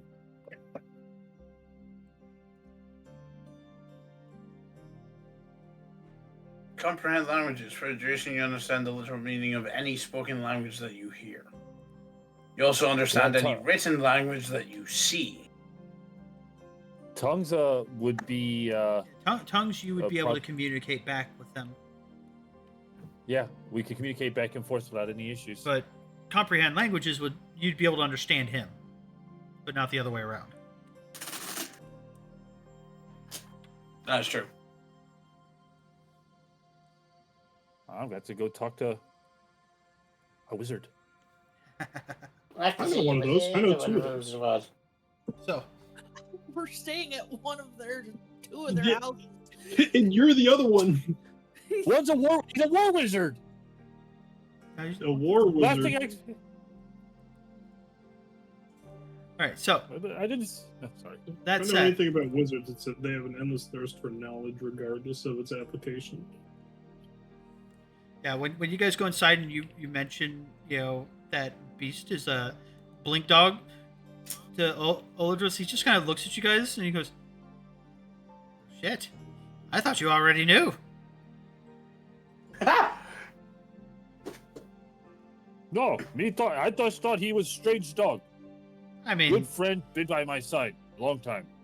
by the sounds of the material plane, they are very strange dogs. But But he just kind of shrugs. He had no idea that you guys didn't know.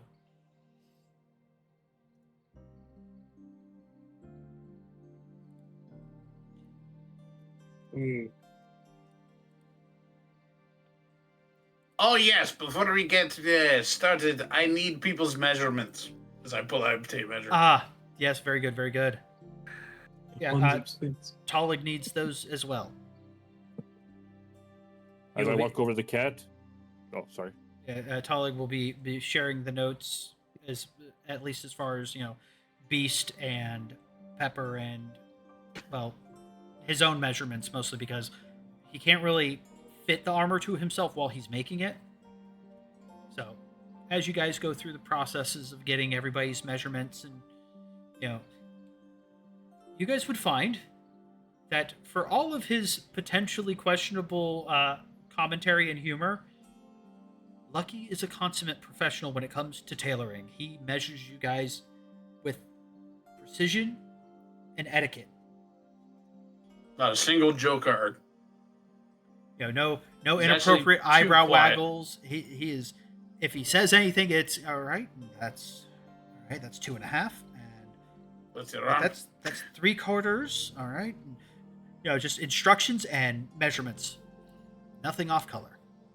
He's a focused cat. Good. I mean, I walk over, Yeah. it's his. It cloth is. splint drop at the ground. It is his environment. It is sorry. where he thrives. He's not afraid of anything embarrassing because he's lived in an orphanage where all sorts have come round. He's seen everything, basically. He does not care. A body is a body, and that is yours.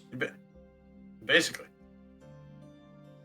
But with that said, as you got your measurements, you guys got the baselines for everything.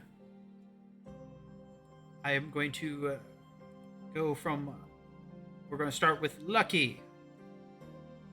I'd like for you to give me the first crafting check of the night. Give me a tailoring check. And again, I have to ask, do I not get 2 inspirations for the beginning, or No, or did I burn them and they're gone? You had burnt them last session, and we hadn't Right, gotten so I don't good get them back opportunities at to the get them start, back right. yet. No. Everybody else That's just like- had been bogarting theirs. Oh, this is gonna be fun. All right. Everybody's been bogarting the what? Inspirations. I will say though, because of the planning, the role play of planning, I will give you at least 1 inspiration there. What? I don't get one for the fart? That's To true. hear you, little shit. That's just what a fart is. Yes. Bastard. You bastard. No. Oh, it's the ghost of a shit. It's the shit that could have been. No, it's the ghost of the shit yet to go. No, I'm not rewarding toilet humor. Go away. Oh, come on. No. I gotta put my foot down somewhere. I gotta stand for something or I'll fall for anything. I make a dick joke against fucking inspiration. I make a fart joke and nothing.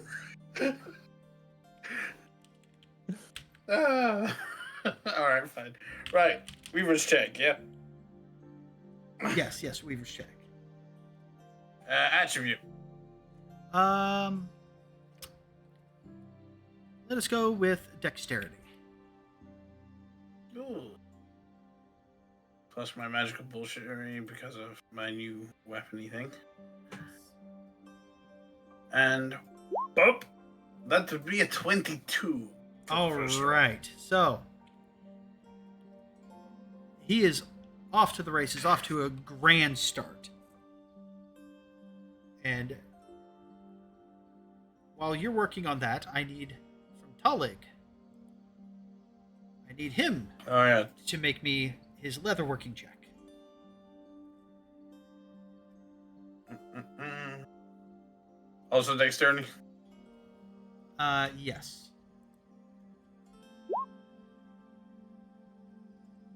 16 for him. All right. Yep, he's doing a fine job. Next we have Totar. Totar. I need you to roll me your smithing tools. Because it's a relatively simplistic thing that you're making, you can roll it with strength.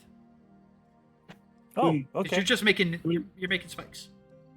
When you're done with Totar, I have a very quick question. Oh, I hit the wrong thing. Ignore. It's the smithing tools, but I have it set to something else. Strength. So it would have been one Well, higher. that's what I get. So it would have been 26. Yeah. So yeah, you know, I'm going to say that's you are hammering it out. Literally. Yeah, they're literally spikes. Yeah. And I have a piece of leather next to it as I'm measuring out each one of the spikes. Yeah, you're doing a fantastic job putting that out there. All right, Vernon, what is your question? So currently it isn't stated that Elwin's doing anything, and if he's not doing anything, he was out here. That way he can also get a check-in. Sorry, what was he? You broke up near the end there. It wasn't explicitly stated that Elwin would be doing anything, so I'm saying it'd be so that he could also get a check-in. in case you weren't planning on having Um, him roll by as well. Unfortunately, it cut off the most important part of whatever you were saying. Gathering herbs. Elwin, Okay. the man, the elf Okay. man, he gathered. There we go. Like you kept saying, if Elwin's not doing anything, he could, and then it would cut off. And so I was like, but he could. Herb, But what is he that he could? Now I'm with you. Probably, if anything, he might be assisting Evany, given his That would also understanding of his familiarity with herbs. He might be better. He'd be well suited to like assist with at least the processing of the herbs, breaking them down and everything, which would help her expedite her potion crafting.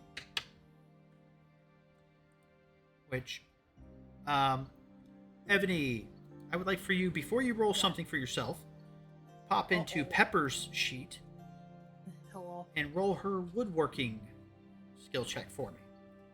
All right. 'Cause What do I need to roll for this? Let me actually double check her sheet. I cannot remember what her stats are exactly because I'm thinking I'm going to go with dexterity, but I want to double check. Yes, dexterity. All right, we're gonna do this publicly. Let's go. Whee! Very nice. Okay, so she is working with a section of antler, creating a polishing knife for Talig to use to better polish the surface of leather when tanning and processing hides for use.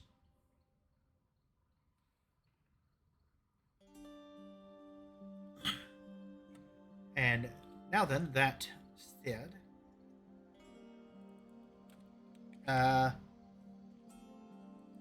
Ebony, I'm going to ask you what potion or potions are you working on first, with the assistance of Elwyn, either helping you with the concocting process or potentially helping you process materials at an accelerated rate.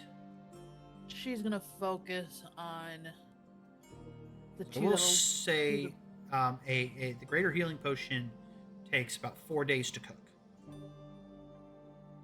But I'm also getting help from Elwyn right now. Yes.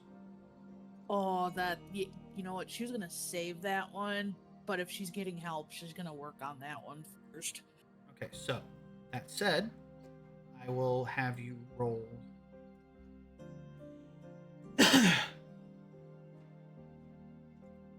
Roll once with advantage. Okay. If you happen Yeah, to if you considering- succeed on both, then you will have 2 successes in total. All right. Do you want me to do intelligence? Yes. Okay. Yeah, you have. So that 4-day project is currently looking at possibly 3 total. That's spicy. And then do you want me to roll again? Or no? No. Okay. That's spicy. Basically, if you had have failed on one of those, then I would have had you roll one straight roll Oh, okay. for Elwyn, but because you succeeded on both of them, it's like, why waste the effort? Thanks, buddy. That's what helping your friends looks like, everyone. Whoa. Ooh. Alright, so Cell, Yes. what are we working on first? The iron skeletons or the goggles? I'd like to work on the iron skeletons first. Okay, so with that, roll me your Tinker Tools. And I'm rolling. It's asking for which attribute. That would be That one's going to be intelligence. intelligence. Because Gotcha. you are theory crafting, you are experimenting, so it's going to have to be intelligence, as it Alright. is something you've never done before. That's why you have multiple pieces. Okay, so your first day of work, you work tirelessly throughout the day, try different things, and you make a skeletal structure, but unfortunately all the joints are seized. You cannot make it move or pivot or anything. Damn. But it was an attempt, and even in failure, you have learned something. Also true. Because you have effectively wasted that, that gold value of, or rather silver value of that metal that you used to make this may have been wasted. The DC for making one of these that works as a prototype has dropped by 1. Yay. And so that is the value in failure, is that you learn from it, it gets easier, you'll make better progress next time. Okay. And Vernon, Oh,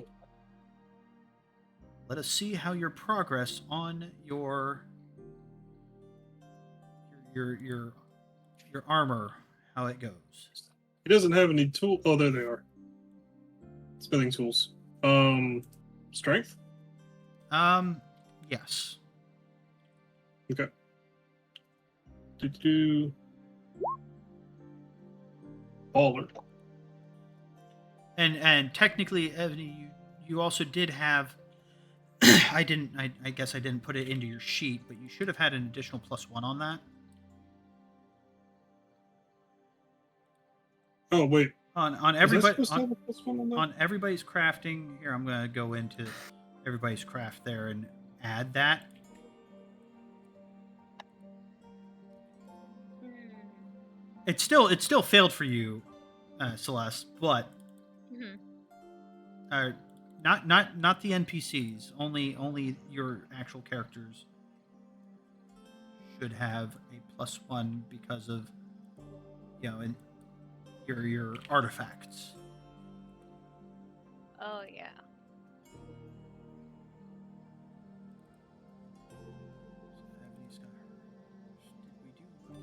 Yeah, I was about to say. Might I not can have done see the Lucky's. +1 on mine. Yeah.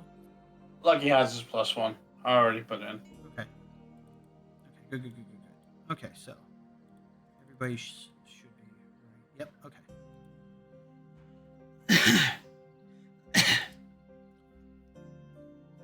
So yes, Vernon, you have started making like the just the opening chest piece, like literally the topmost chest plate of the armor as you are getting it shaped and fitted. You're shaped to fit snugly. At some point, you'll probably want to reach out to Lucky and Tullig for some components that you can't make yourself. This is for the plate mail. Yes, the Under Armor Okay. parts is what you'll need to reach out to them for. So if you want to look at my character sheet real quick, I had a decent idea. Something that anybody Of else how is to doing. But- as a way to keep track of it. Yeah, I added the 1 out of 30 because it's going to take 30 days on the plate mail materials on my own. Where are you keeping that at? It's near the bottom. Ah, there it is. I see it now. Okay. That's not a bad way to do it. I do have it, have notes here for everyone. Gotcha. But I do like yours for helping yourself keep track of it as well.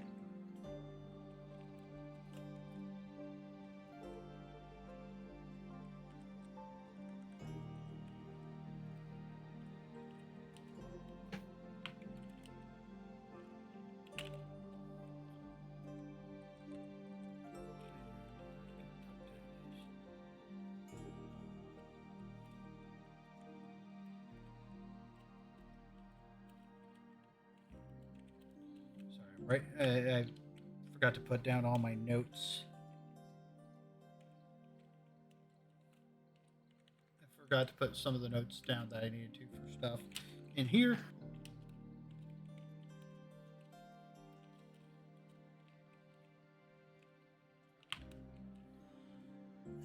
Okay, so now that that's all done, I feel like this is probably a good, safe spot to wrap up tonight's session. Mhm. I will. Offler, if you got a little bit of time after this to chat, I can figure out some more stuff for next session with you. Hash out some more details. That's fine. But that said, I hope you guys had fun, inflicting me with psychic damage and,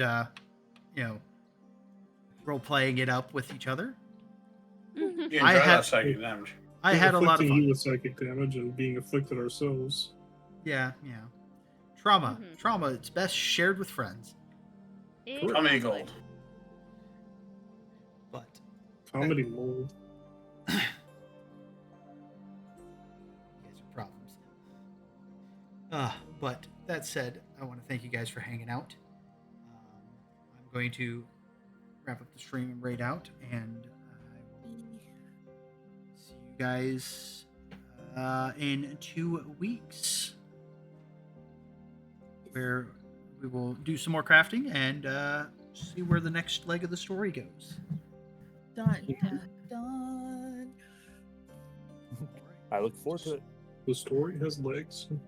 Yes. We're not going to die. Yes. You might. You very well might. All right, I'll be right back. All right. So thank you everyone for hanging out. Oh, this was a lot of fun. I am so sorry, Cliff, for completely missing the raid. I feel so bad about that. It's a little too late, but I'm still gonna shout you out. Oh, I feel so terrible for missing that raid. But thank you for popping in. Enjoy the shout out. I gave you a follow. I hope to catch you sometime. That said, let's see who is streaming, and are they? Is there anybody streaming Dungeons and Dragons that I'm following? If they are, that's where we shall raid. If they are not, then we will find somebody else to randomly raid out to.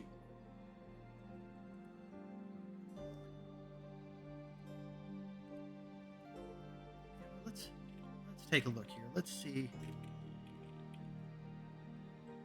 see if we've got any small Dungeons and Dragons community to raid out to. Let's see. Who do we got?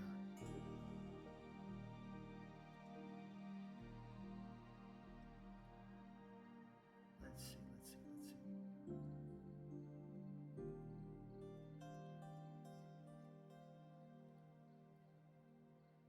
Where do we want to go?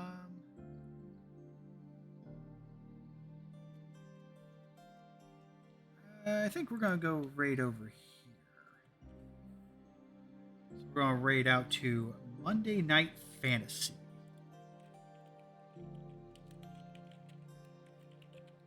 We got the sub raid, we got the follow raid.